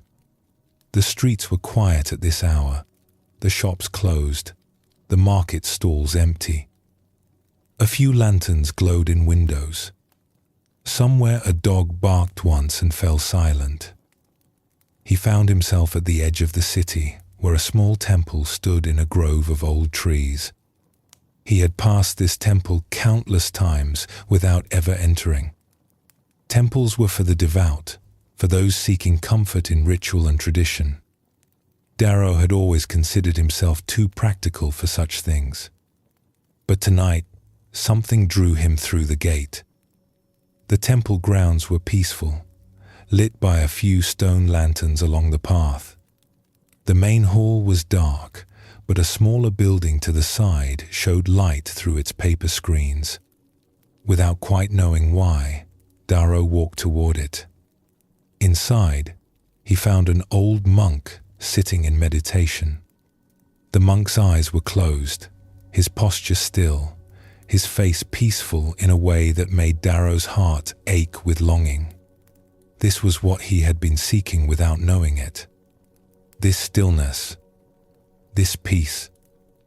The monk opened his eyes and looked at Darrow without surprise, as if late-night visitors were perfectly normal. "You are troubled," the monk said. It was not a question. Darrow sank down onto a cushion near the door. He had not planned to speak, but the words came anyway. "I have everything I ever wanted. A successful business, a comfortable life, a family that loves me, but I cannot sleep. I cannot find peace. There is an emptiness inside me that nothing fills. I have achieved everything, and it means nothing." He heard the bitterness in his own voice and felt ashamed. What right did he have to complain? There were people with real problems, real suffering. He was just a rich man who could not sleep. The monk nodded slowly. "You have discovered something important. Something many people never discover until it is too late." "What have I discovered? That success is meaningless? That I have wasted my life? No. You have discovered that what you were seeking cannot be found where you were looking. You sought peace in achievement, in accumulation, in the respect of others. These things are not bad, but they cannot give you what you truly need. You climbed the wrong mountain. Darrow felt a flash of anger. Then what is the right mountain? Where should I have been looking? The monk smiled gently. The peace you seek is not outside you. It is not something you can earn or buy or achieve. It is already here, already present, waiting for you to notice. But you have been so busy climbing that you never stopped to look. He gestured to the cushion across from him. Sit with me for a while. Do nothing. Seek nothing. Just sit and breathe and be here. Let the striving rest for a few moments. Darrow wanted to argue. He wanted to point out that doing nothing was not a solution, that problems required action, that his practical mind needed something more concrete than sitting and breathing. But he was so tired. Tired of trying. Tired of failing to find what he needed. So he moved to the cushion and sat. At first, his mind raced even faster than usual. Thoughts about his business, his sleeplessness, his frustration with this simple monk who probably knew nothing about the real world. Thoughts about how foolish he must look, a wealthy merchant sitting in a temple in the middle of the night. Thoughts about all the things he should be doing instead of sitting here doing nothing. But the monk said nothing. He simply sat, breathing quietly, present and peaceful. And somehow that silence, that stillness, began to seep into Darrow. Not because he was trying to be still, but because the monk's presence was like a calm lake, and Darrow was a stone that had been thrown into it. The ripples gradually settled. Gradually, almost imperceptibly, something shifted in Darrow. The racing slowed. The thoughts continued, but they seemed less urgent, less demanding. They arose and passed away, and he did not have to follow each one. He noticed his own breathing, the rise and fall of his chest, the simple fact that he was alive in this moment, in this small room, in the quiet of the night. He noticed the flickering of the lantern, the smell of incense, the distant sound of night insects. For just a few moments, the emptiness lifted. He felt something he had not felt in years. A sense of being okay, not because anything had changed in his life, not because his problems had been solved, but because he had stopped fighting. He had stopped striving. He had let himself simply be, without needing to achieve or fix or improve anything. The monk opened his eyes. There. Did you feel it? Darrow nodded, not trusting himself to speak. His eyes were wet, though he could not have said why. That peace is always available. It is what remains when you stop adding struggle to each moment. You cannot achieve it because it is not an achievement.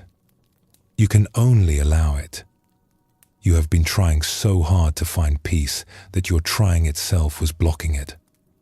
Darrow sat with this for a long time. The night deepened around them. The lantern flickered and steadied. My suffering brought me here, he finally said.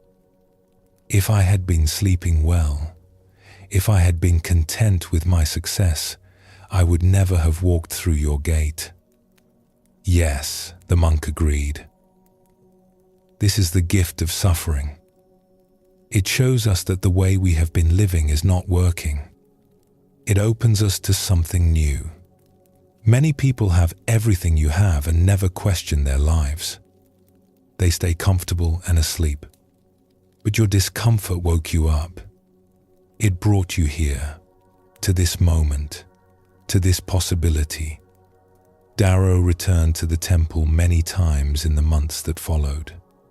He learned to sit in meditation, though his busy mind resisted at first. He learned to notice when he was striving and to let the striving rest. He learned that the emptiness he had felt was not a defect, but a messenger, pointing him toward what he had been missing. His business continued. His life continued. But something had changed at the center of it all. He had found a peace that did not depend on achievement or accumulation. A peace that was available in any moment, if he only stopped struggling long enough to notice it. And it had started with suffering, with sleepless nights and gnawing emptiness. The very things he had wished away had been the footprints leading him home.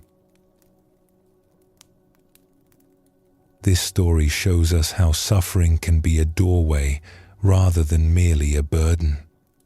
Darrow had everything the world says should make us happy, yet he was not at peace.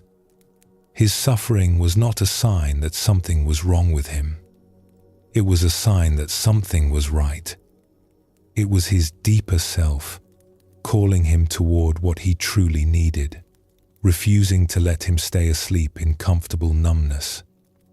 The Buddha taught that the first step on the path is recognizing suffering. Not denying it, not running from it, not pretending everything is fine when it is not. Just seeing clearly that there is dissatisfaction, that something is not working, that the life we are living is not bringing us peace. This honest seeing is the beginning of freedom. Without it, we stay asleep, going through the motions, never questioning the assumptions that keep us stuck. We can live our entire lives on the surface, never diving into the depths where true peace waits. Zen speaks of the great doubt as essential to awakening. This is not skepticism or negativity. It is the genuine questioning that arises when our usual answers stop working, when success does not bring peace, when achievement does not bring satisfaction, when everything we thought we wanted leaves us empty and wondering what the point of it all might be. In that doubt, in that dissatisfaction, something can open. We become willing to look in new directions. We become humble enough to admit we do not know the way. Buddhism shows us that suffering is not punishment. It is not a sign that we have failed or that we are broken. It is simply the friction that arises when we are living out of alignment with reality. When we stop fighting this friction and start listening to it, it becomes a guide. It shows us where we are stuck. It points us toward what we have been missing. The footprints appear precisely where the ground gives way beneath us. In a valley where the plum trees bloomed each spring in clouds of pink and white, there lived a woman named Kimmy who had devoted her life to a single dream. She wanted to create a school for the village children, a place where they could learn to read and write and think, skills that had been denied to most people of her generation. For 15 years, she had worked toward this dream. She had saved every coin she could spare from her work as a seamstress. She had petitioned officials for permission. She had gathered books and materials, storing them carefully in wooden chests. She had found a building, an old storehouse that could be converted into classrooms. She had recruited other women who shared her vision and were willing to teach. Everything was finally coming together. The permissions had been granted. The building was being prepared. The first students would arrive in just a few months. After all these years, her dream was about to become real. And then the flood came. It was the worst flood in living memory. The river burst its banks after days of heavy rain, sending water rushing through the lower parts of the village. The old storehouse where Kimmy had gathered her books and materials was directly in the flood's path. When the waters finally receded, there was nothing left. The books were ruined, their pages turned to pulp. The building's walls had collapsed. The work of 15 years had been swept away in a single night. Kimmy stood in the wreckage and felt something inside her break. Not anger, though that would come later. Not even grief, though that would come too. Just a vast, terrible emptiness. As if the flood had swept away not just her school but her very reason for living. As if the water had rushed through her own heart and carried off everything that mattered. In the weeks that followed, Kimmy could barely function. She continued her work as a seamstress because she had to eat, because her hands remembered what to do even when her heart was numb. But her movements were mechanical, her eyes hollow. The needle went in and out.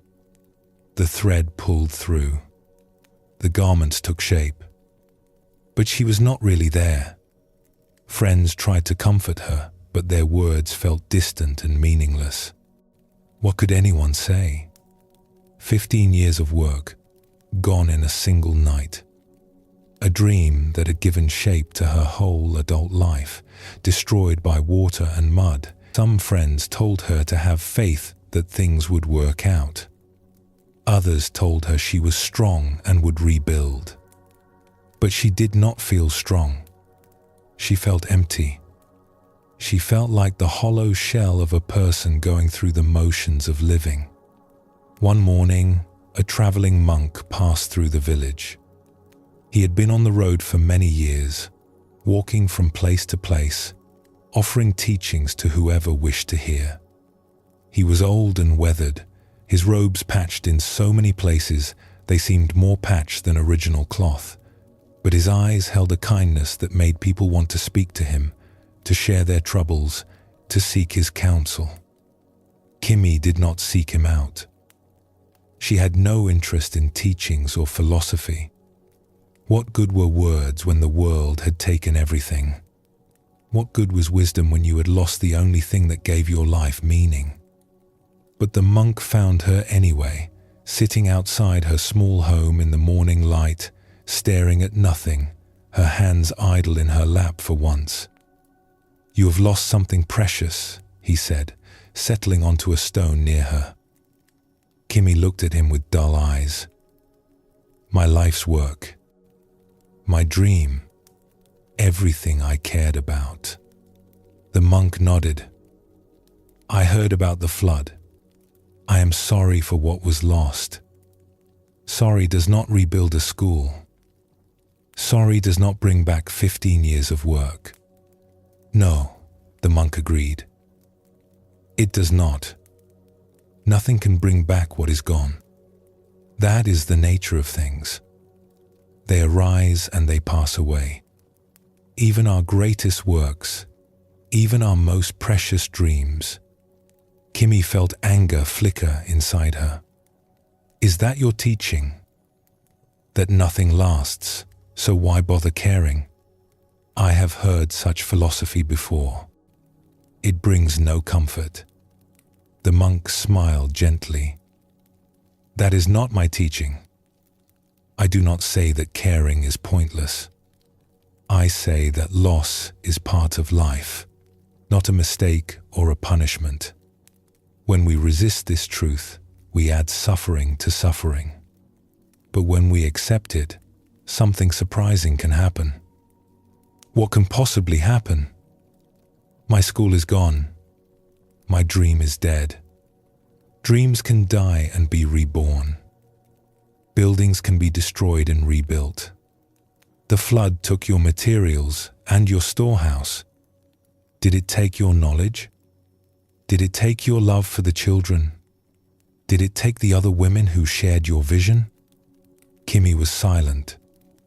She had not thought about it this way. She had been so lost in what was gone that she had not considered what remained. "The dream is not the building," the monk continued. "The dream is not the books, though books are helpful. The dream is something that lives in you, in your heart and mind. The flood could not touch that. It is still here, waiting for you to notice it. Kimmy felt something shift, just slightly, in the heaviness that had been crushing her. But how do I begin again? I am not young anymore. I do not have another 15 years to save and gather and prepare. Perhaps you do not need 15 years. Perhaps the first school was preparation for a different kind of beginning. You know now what is possible. You have allies who believe in the vision. You have learned lessons that only experience can teach. The flood took things that can be replaced. It could not take what truly matters. The monk reached into his bag and pulled out a small, worn book. Its pages were yellowed with age, its binding frayed. This was given to me many years ago by a teacher who had lost everything in a fire. His library, his manuscripts, the work of his lifetime. He told me that the fire was the greatest teaching he ever received.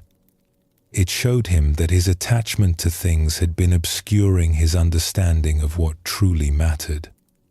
After the fire, he became a greater teacher than before because he was no longer holding on so tightly. He offered the book to Kimmy. He gave me this one book that survived the fire. He said it was enough. He said that sometimes losing everything shows us how little we actually need. Kimmy took the book with trembling hands. She did not open it. She just held it, feeling its weight, its realness. I wanted to give up, she said quietly. I wanted to stop caring about anything because caring leads to loss. Yes, that is one response to suffering. To close down. To protect ourselves by not wanting anything. But there is another way. We can let the loss open us instead of close us. We can let it teach us what matters and what does not. We can let it make us wiser and more compassionate, not harder and more bitter. He rose to leave, adjusting his pack on his shoulders. Your dream is not dead. It is waiting. The flood cleared away what could be cleared. What remains is essential. Build from there. And perhaps this time, build with open hands, knowing that everything you create will someday pass away. This knowing does not make the building less worthwhile. It makes it more precious, more honest, more true.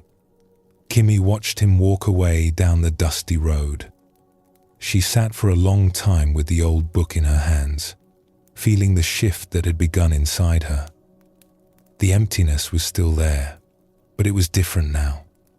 It was not only loss, it was also space. Space where something new could grow. In the months that followed, Kimmy did begin again. Not by trying to recreate what was lost, but by starting fresh with what remained. She gathered the women who had shared her vision. They met in borrowed rooms, in homes, under trees, when the weather was good. They taught with whatever books they could find, and when there were no books, they taught from memory and experience. The school that eventually emerged was simpler than what Kimmy had originally planned, but it was also stronger. Built not on accumulated materials but on shared commitment. Built with open hands, knowing that it too would someday pass away. And in that openness, there was a freedom Kimmy had never known before. A peace that did not depend on things going according to plan. The flood had taken everything, and in taking everything, it had shown her what could not be taken. The dream was still alive. It had simply found a different form. This story shows us how loss can become a doorway to deeper understanding. Kimmy's dream was not destroyed by the flood. It was transformed. The suffering she experienced became a teaching, showing her the difference between what is essential and what is merely helpful. The Buddha taught that attachment is the root of suffering. This does not mean we should not care about anything. It means we should hold our caring with open hands, knowing that everything changes, everything passes, everything transforms. When we cling tightly to how things should be, we suffer when they change. When we hold our dreams loosely, we can adapt when circumstances shift. Zen teaches that obstacles are the path. The things that seem to block our way are often exactly what we need to encounter. They break our rigid expectations. They force us to be creative. They show us capacities we did not know we had. The flood that destroyed Kimmy's storehouse also cleared away assumptions that had been limiting her vision. Buddhism shows us that every ending contains a beginning. The falling leaves of autumn become the soil that feeds spring growth. The crumbling of old forms makes space for new ones to emerge. When we can see our losses this way, not as endings but as transformations, the suffering we feel becomes bearable. It becomes meaningful. It becomes a footprint on the path. Take a gentle breath now. Feel yourself held by this moment exactly as it is.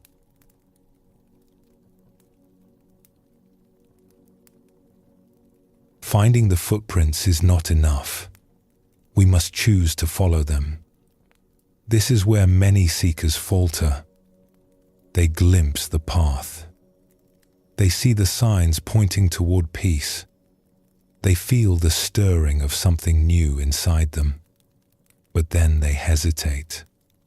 They look back at the familiar life they have been living. They think of all they might lose, all the risks they might take, all the ways things could go wrong, and they turn away.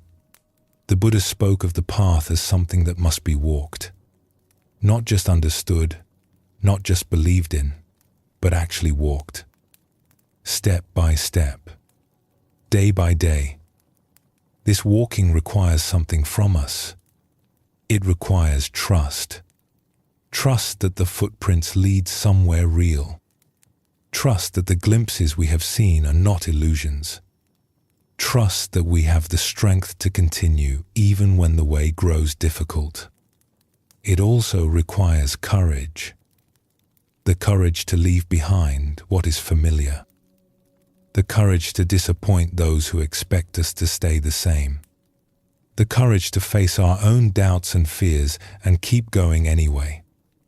This courage is not the absence of fear. It is the willingness to move forward despite fear. To take the next step even when we cannot see where the path leads. Zen teaches that the journey of 1,000 miles begins with a single step. This simple truth is easy to say and difficult to live, but it points to something essential. We do not need to see the whole path before we begin. We do not need certainty or guarantees. We need only the willingness to take one step, then another, then another. The path reveals itself to those who walk it. Let us explore what it means to follow the trail. What it takes to begin, and what it takes to continue.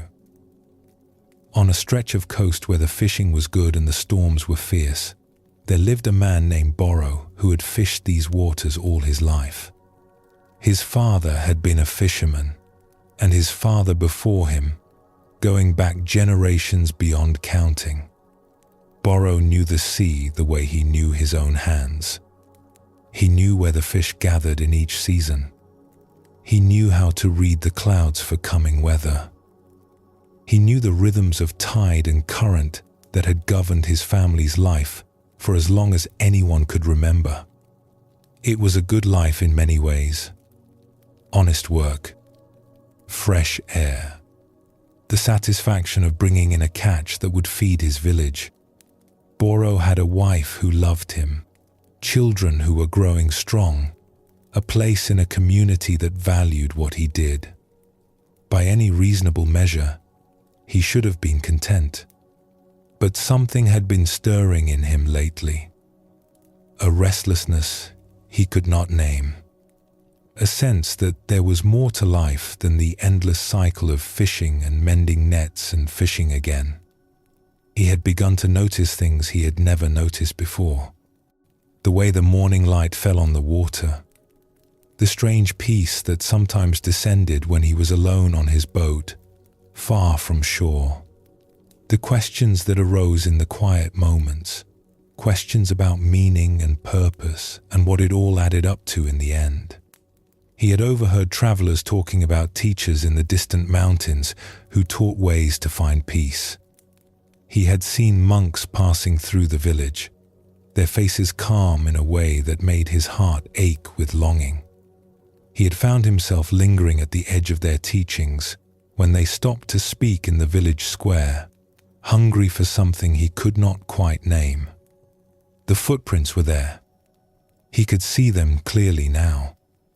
They pointed towards something different, something that called to a part of him he had not known existed. But following them would mean change. It would mean leaving, at least for a time, the only life he had ever known. It would mean disappointing people who depended on him, who expected him to be what he had always been. The fear held him back. What if he was wrong? What if this restlessness was just foolishness, a middle-aged man's fantasy about a life he was not meant to live? What if he left his fishing and his family to chase something that did not exist and came back with nothing but shame and regret? He thought of what the other fishermen would say. He thought of the secure and predictable life he would be risking for something he could not even properly name. So he stayed. He fished. He mended his nets. He sat in his boat on the grey water and felt the ache growing stronger. He watched the monks pass through and felt something in him reach out toward them, then pull back in fear. The footprints were there, clear as the tide line on the beach, but he could not bring himself to take the first step. Days turned to weeks. Weeks turned to months. The call did not fade, but he learned to live with it, the way you learn to live with a wound that never quite heals. One evening, as the autumn winds began to blow cold from the north, Boro sat with his elderly father on the rocks above the harbor. The old man had stopped fishing years ago, his body too worn for the work, his hands too stiff to handle the nets. But he still came to watch the boats come in each day. It was his way of staying connected to the life he had lived. They sat in companionable silence as they often did, watching the sun sink toward the water, painting the clouds in shades of amber and rose. "Something is troubling you," his father said after a while. It was not a question. The old man had always been able to read his son, even when Boro was a child trying to hide some mischief. "You have been carrying something heavy for a long time now. I see it in the way you walk. I hear it in the silences between your words." Boro hesitated. He had not spoken of his restlessness to anyone, not even his wife. It felt shameful somehow, like a betrayal of everything his family had built over generations. How could he explain that the life they had given him, the life that should have been enough, was not enough? How could he say such a thing without hurting everyone he loved? "I have been feeling unsettled," he finally said, the words coming slowly. "There is something calling me, something I cannot explain. I feel it when I am alone on the water. I feel it when the monks pass through. A pull toward something different, something more. But I am afraid to follow it. I am afraid of what I might lose. I am afraid of being a fool." His father was quiet for a long time, watching the orange light spread across the waves like fire on water. The wind picked up, carrying the smell of salt and seaweed. Somewhere below them, the boats creaked against their moorings. "When I was your age," he said slowly, "I felt the same thing. A pull towards something I could not name, a sense that there was more to life than what I knew." Boro turned to look at him, surprised. His father had never spoken of such things. "What did you do?" The old man's face was sad in the fading light. "I did nothing. I was afraid, just as you are. I told myself that my duties were here, that my family needed me, that it was foolish to chase dreams when there was real work to be done. I buried that feeling and went on with my life." He paused, and when he spoke again, his voice was heavy. "I have had a good life. I do not regret my family, my work, the years I spent on the water. But there is something else, a wondering, a question that has followed me all these years. What would have happened if I had been brave enough to follow that call? What might I have discovered? I will never know. And that not knowing has been a weight I have carried every day since."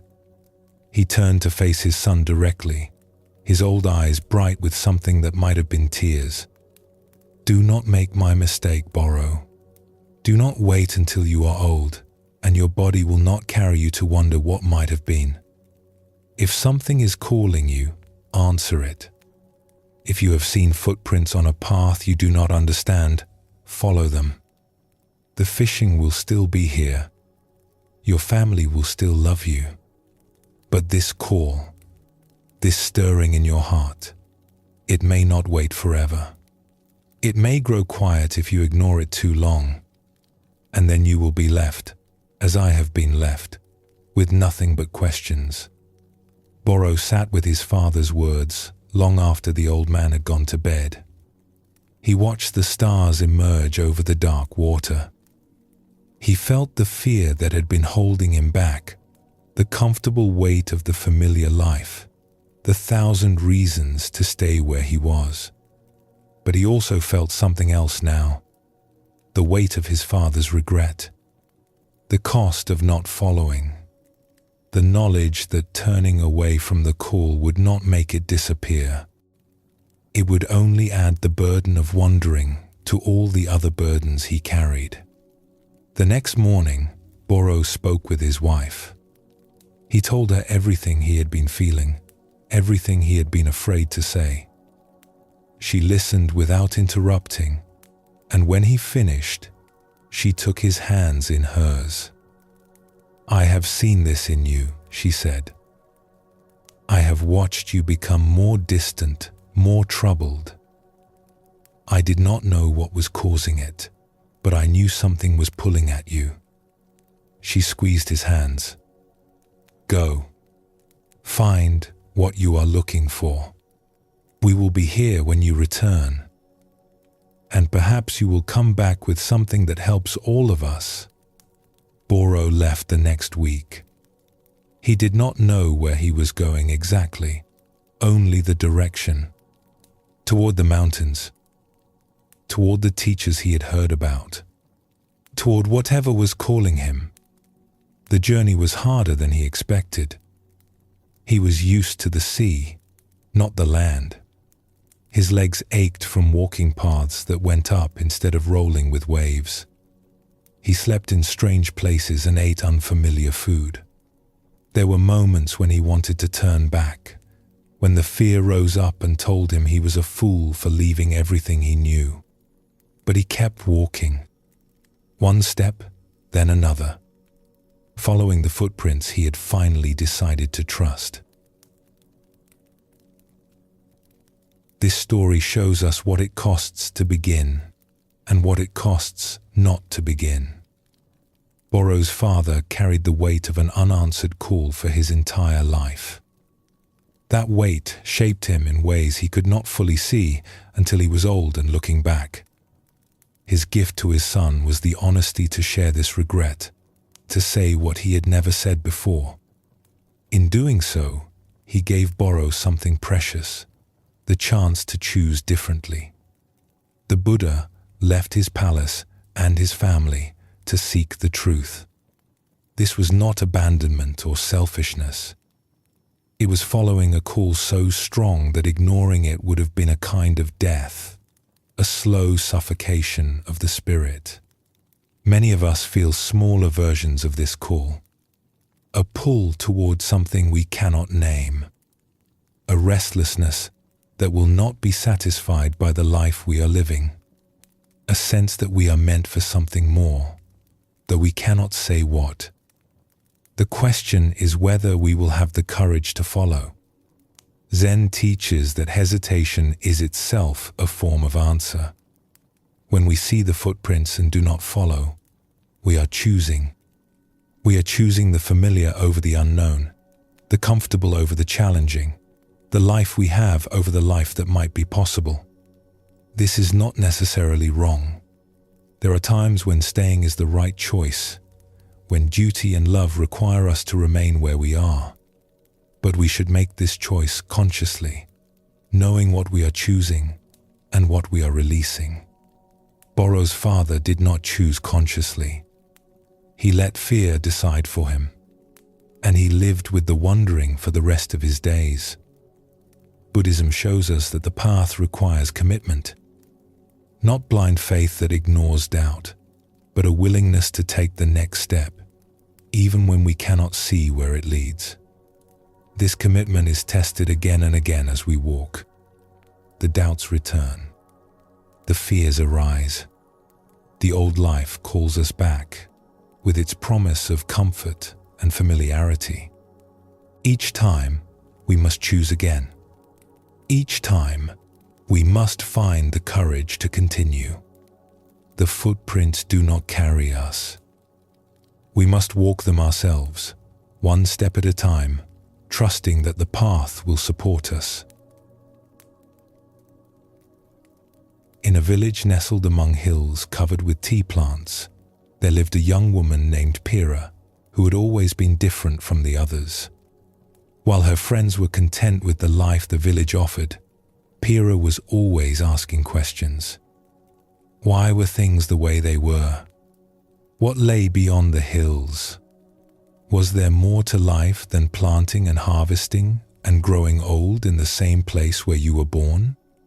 Her questions made the other villagers uncomfortable. They were good people, satisfied with their lot, and they did not understand why Pira could not be satisfied too. Her parents worried about her. Her friends grew distant. She learned to keep her questions to herself, but they did not go away. They only went deeper, becoming a constant companion she spoke to in the silence of her own mind.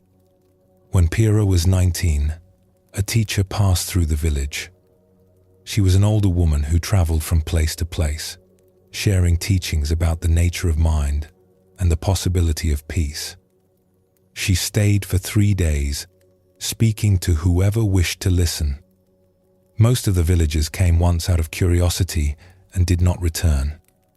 But Pira came every time. She sat at the front and listened with her whole being. The teacher spoke of things Pira had always sensed, but never had words for.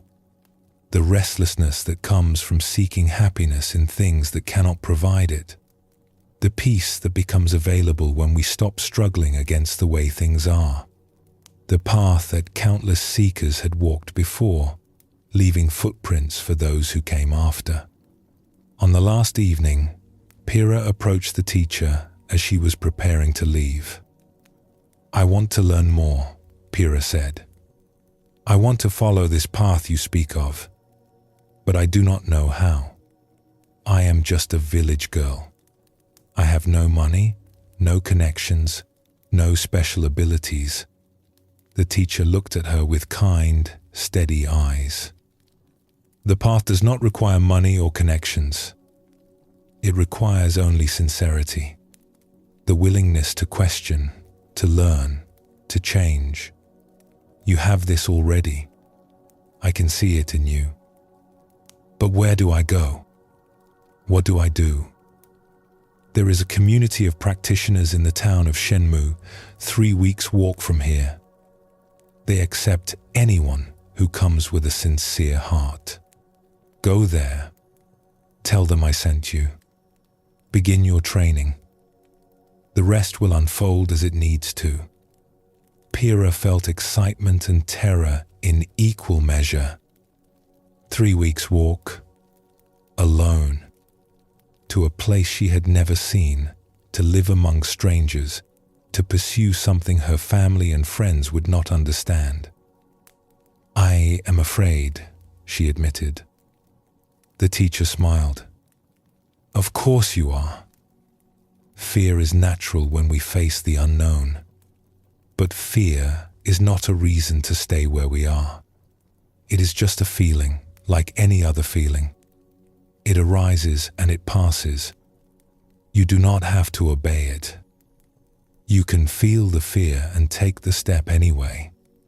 She placed a hand on Pira's shoulder. The path is real. The footprints are there. You have seen them.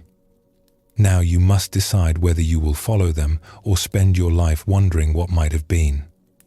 Pira left 3 days later. She told her parents she was going to study in a distant town, which was true in a way, though not the way they understood it. Her mother cried. Her father was silent and confused. Her friends looked at her as if she had lost her mind. The journey was longer and harder than she had imagined. She had never been more than a day's walk from her village.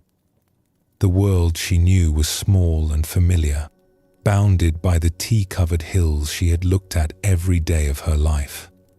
Now she walked through landscapes she had never seen, past towns where people spoke with unfamiliar accents, and ate foods she did not recognize, along roads that seemed to stretch forever toward a horizon that never got closer. She walked through rain that soaked her to the bone, and had to shelter under trees until it passed. She walked through heat that made her head spin and had to rest in the shade of roadside shrines. She slept in fields when she could find no shelter, wrapped in her thin blanket, listening to sounds she could not identify. She ate sparingly, making her small supply of food last as long as possible, sometimes going a full day with nothing but water. There were nights when she lay under the stars and wondered what she was doing. She thought about turning back.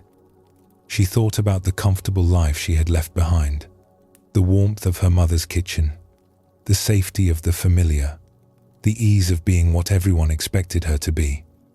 She thought about what she would say if she returned now, how she would explain her failure, how she would live with the knowledge that she had not been strong enough.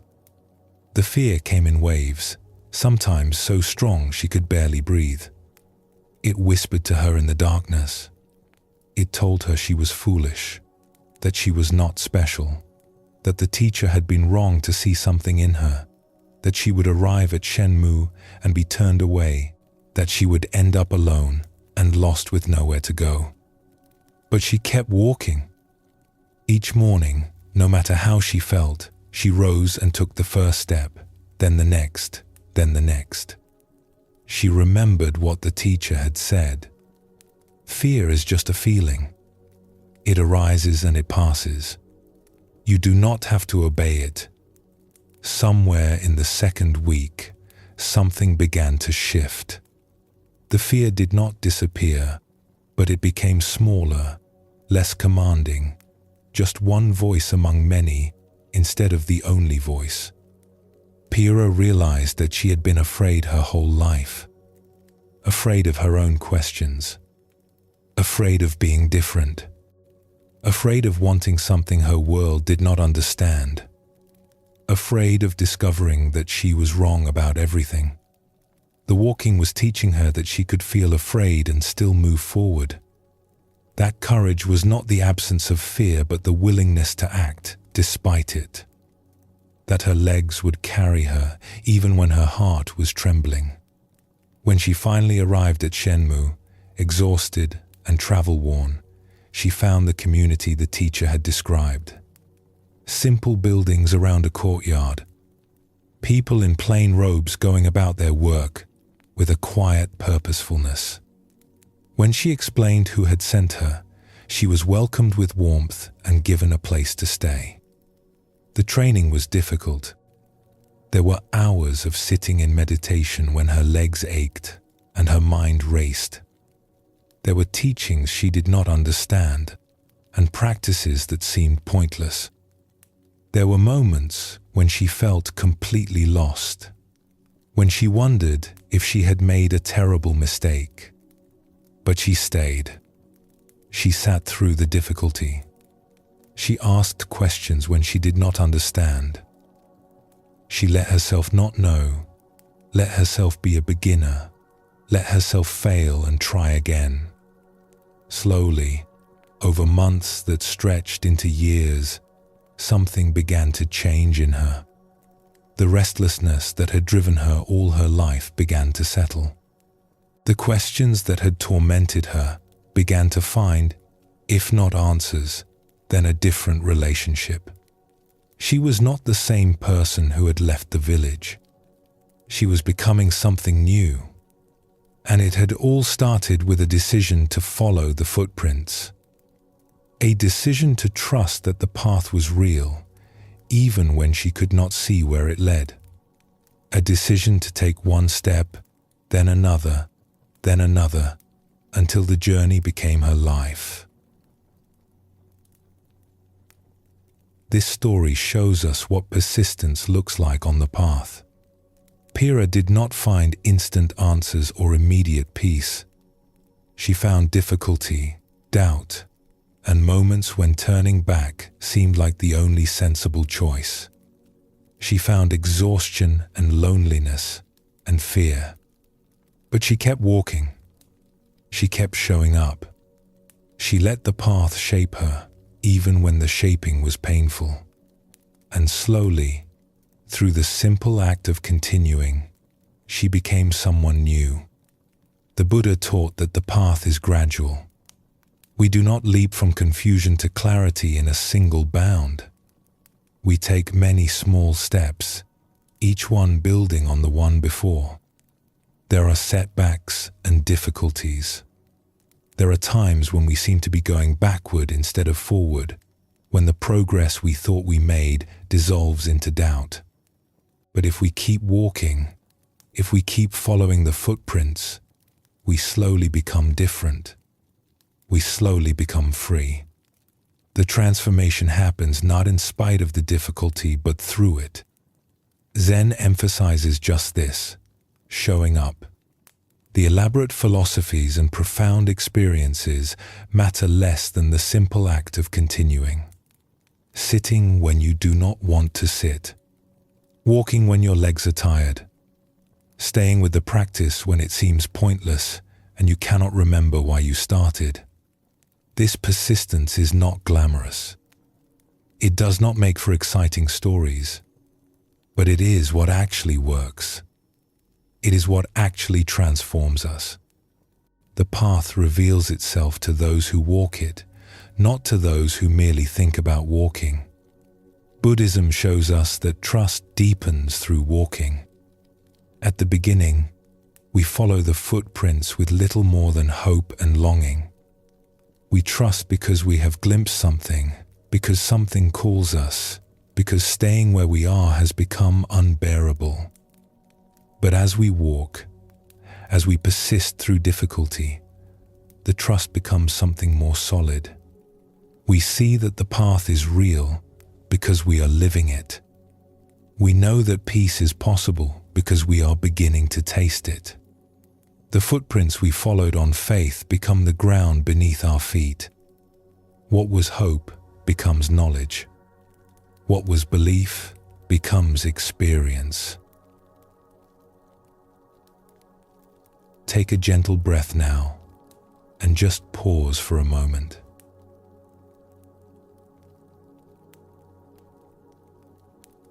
The uncertainty of life is part of the journey. The Buddha did not promise his followers that the path would be obvious from the start. He said it must be walked, tested, experienced.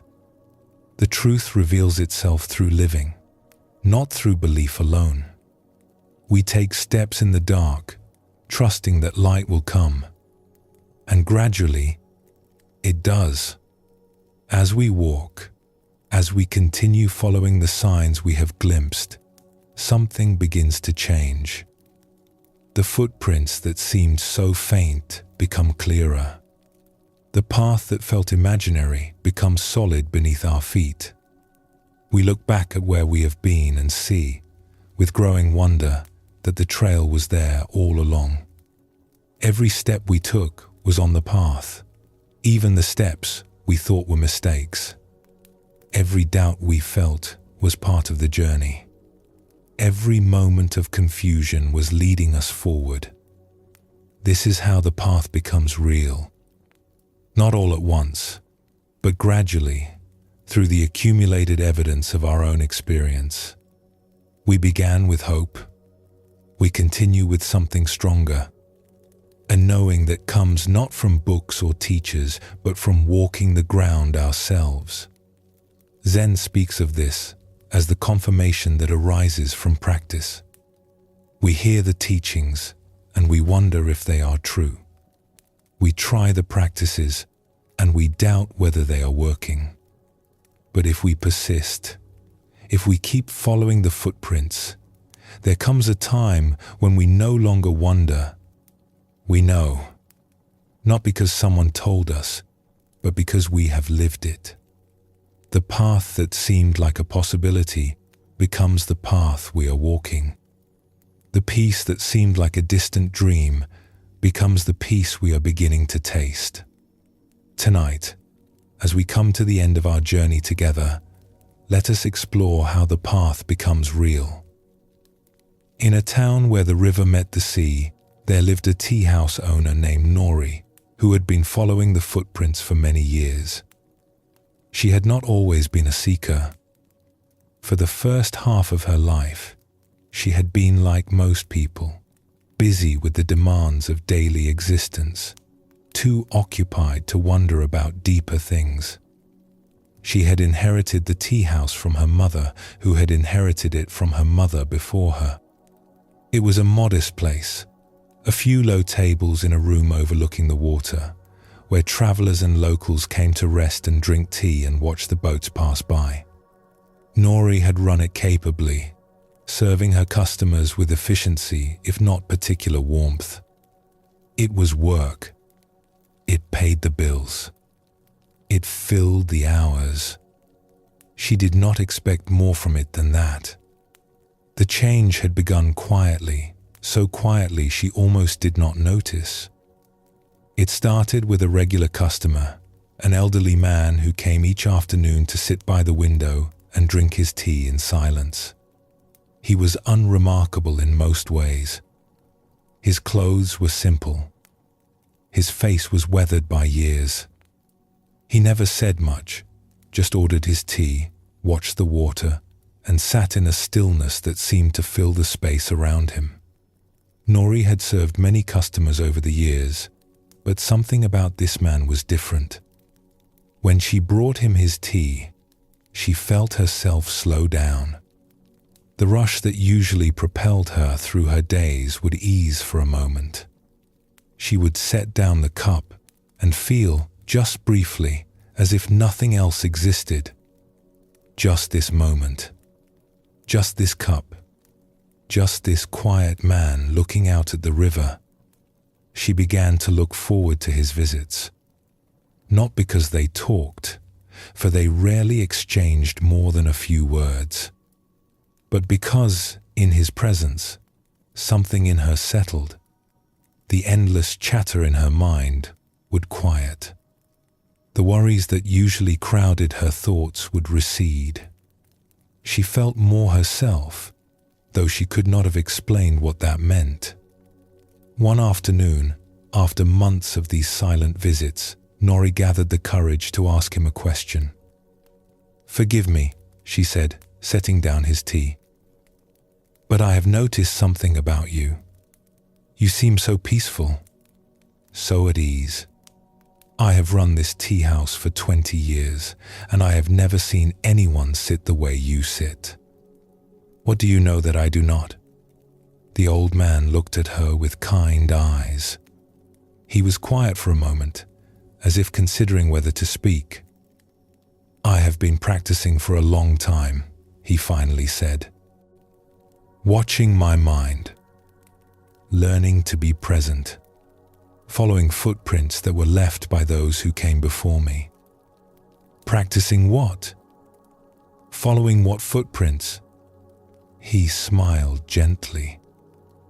"There is a path, a way of being that leads to peace. I did not believe it at first. I thought peace was for monks and hermits, not for ordinary people like me. But I was wrong. The path is for anyone who wishes to walk it. The footprints are everywhere. Once you learn to see them." Nori felt something stir in her chest. A recognition, a longing she had not known she carried. "How do I find these footprints? How do I begin?" The old man gestured to the cup of tea between them. "You have already begun. You noticed something. You asked a question. This is how it starts." He lifted the cup and held it in both hands, feeling its warmth. "The footprints are in this moment. In the attention you bring to pouring tea. In the pause between one task and the next. In the willingness to be here, now, instead of lost in thoughts about elsewhere." He took a sip of tea, then set the cup down carefully. "I cannot give you the path. I can only point toward it. But if you are sincere, if you truly wish to find peace, you will discover that the footprints are already all around you. You have been walking past them your whole life. Now you are beginning to see them." That conversation changed everything for Nori. Not dramatically, not all at once, but in the way that water changes stone. Slowly, persistently, irrevocably. She began to pay attention in ways she never had before. When she poured tea, she noticed the pouring. When she wiped the tables, she felt the cloth in her hand, the smooth wood beneath it. When customers spoke to her, she listened not just to respond, but to truly hear. Small changes, barely visible to anyone watching, but something was shifting inside her. The old man continued to come each afternoon. Sometimes he would offer a word or two of guidance. "Notice when your mind wanders. Come back to what is here. Do not judge yourself for losing the way. Just return. Again and again, return." But mostly, he simply sat in his peaceful silence, and that silence taught her more than any words could have. She sought out other sources of learning. She found books about meditation and read them late at night after the tea house closed. She attended talks by teachers who passed through the town. She began to sit in silence each morning before opening, just for a few minutes at first, then longer. The practices were simple. The path was not complicated. But walking it day after day, year after year, that was the work. That was where the transformation happened. There were times of doubt, times when the practice felt pointless and she wondered if she was fooling herself. Times when old habits surged back and she felt as lost as ever. Times when she thought about giving up, going back to the life she had lived before, the life of busyness and distraction that at least had the comfort of being familiar. But she kept going. She kept following the footprints. And slowly, so slowly she could not have said when it happened, something changed. The restlessness that had always been with her began to settle. The dissatisfaction that had colored everything began to lift. She found herself content in ways she had never been content before. Not because her circumstances were different. The tea house was the same. The customers were the same. The work was the same. But she was different. She was present in her own life in a way she had never been. Years passed.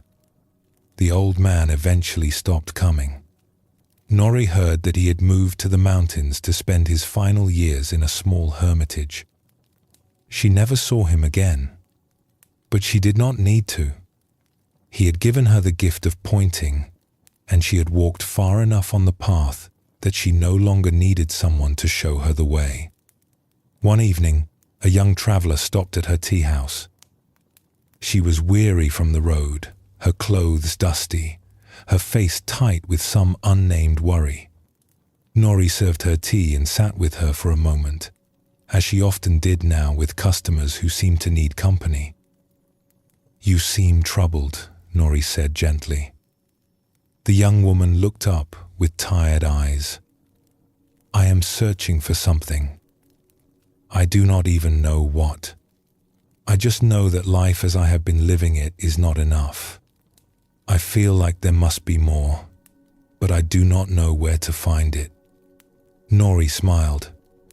She remembered feeling exactly this way, many years ago, before the old man had first pointed her toward the footprints.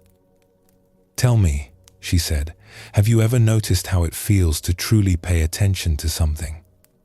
Not while thinking about other things, but completely? Just one thing, filling your whole awareness?" The young woman considered this. "I do not think I have. My mind is always busy. Always somewhere else. That busyness is what hides what you are seeking. The peace you long for is not somewhere else. It is here, in this moment, waiting for you to notice. But the busy mind keeps you from seeing it." She pushed the teacup closer to the young woman. "Try something. Pick up this cup. Feel its weight in your hands. Feel the warmth of the tea through the clay. Do not think about it. Just feel it." The young woman picked up the cup. She held it, frowning slightly with concentration. "What do you notice?" Nori asked. "It is warm. Heavier than I expected. The surface is a little rough." "Good. Now take a sip. But do not drink the way you usually drink. Drink as if this were the first cup of tea you had ever tasted. Notice everything." The young woman raised the cup to her lips and drank. Something in her face softened. The tightness around her eyes eased just slightly. "There," Nori said. "That moment of attention. That is the beginning. That is the first footprint.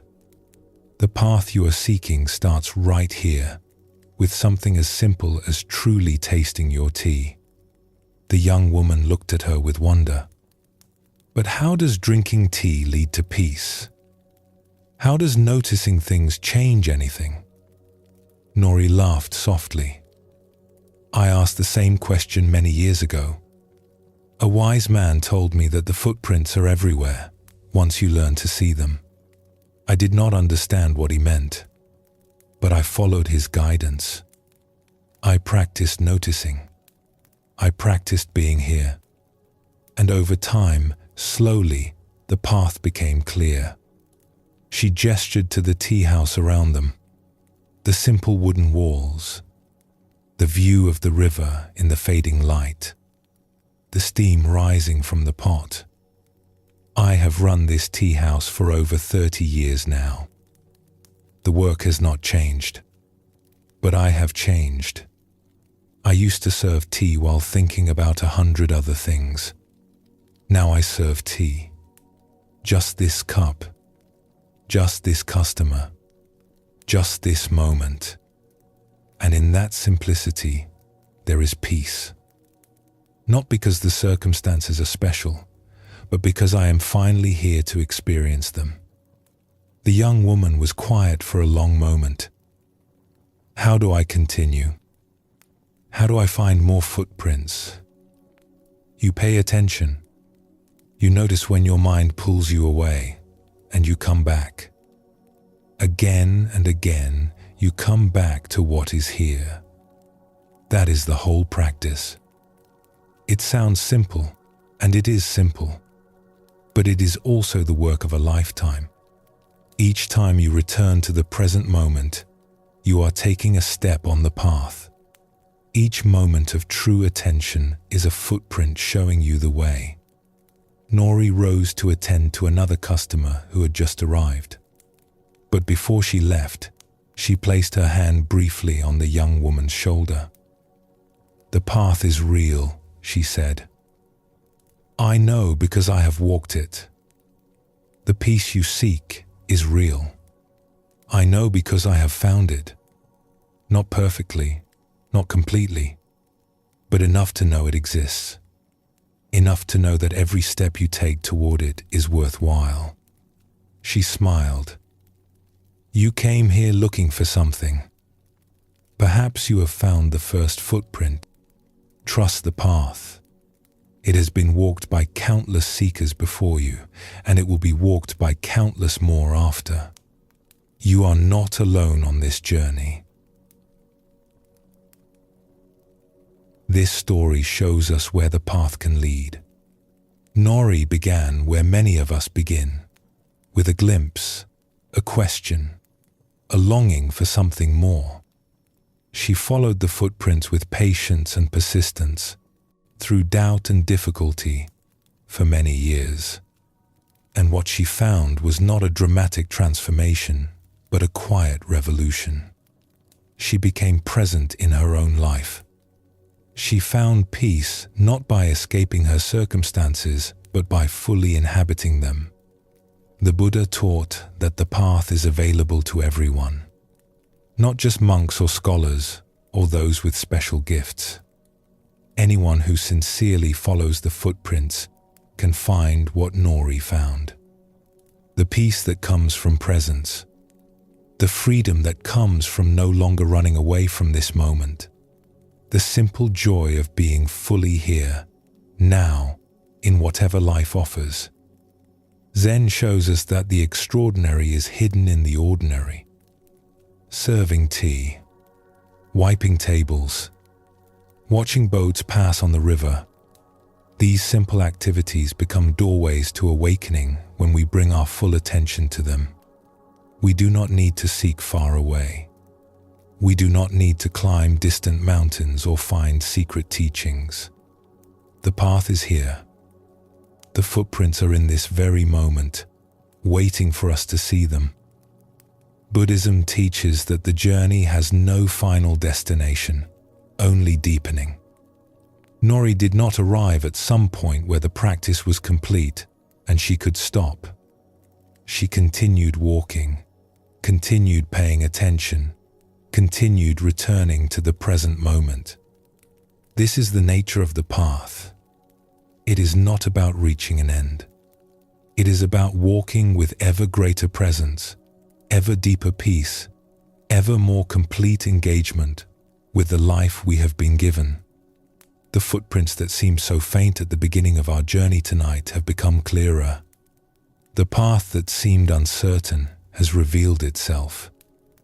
We have explored how the signs appear, how we learn to see them, how nature teaches us, how guides point the way, how suffering opens doors, how courage carries us forward.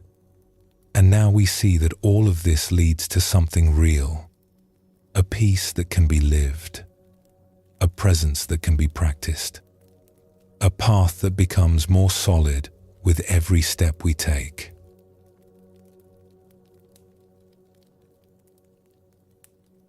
As we come to the end of our time together tonight, let yourself settle even more deeply into rest. We have explored the discovery of the footprints. We have seen how the signs appear through people and words, through nature and guides, through the very difficulties we wish to escape.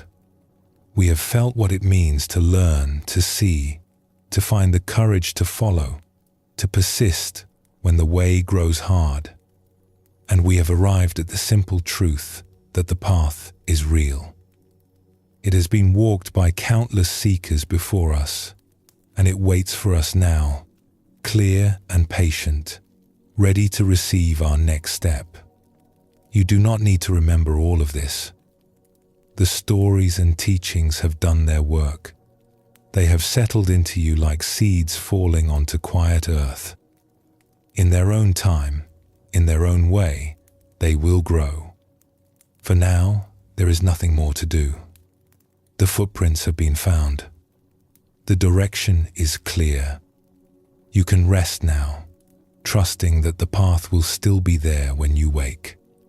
Trusting that each moment of presence, each breath of awareness, is itself a step on the way. Sleep will come when it is ready. There is no need to chase it. Simply allow yourself to be here, held by this night, held by the ancient wisdom that has guided seekers for thousands of years. You are part of that great river of seekers now. You are walking where others have walked. You are never alone. The path is real, and you are already on your way. Sleep well, and thank you for joining us here at Sleepy Monk.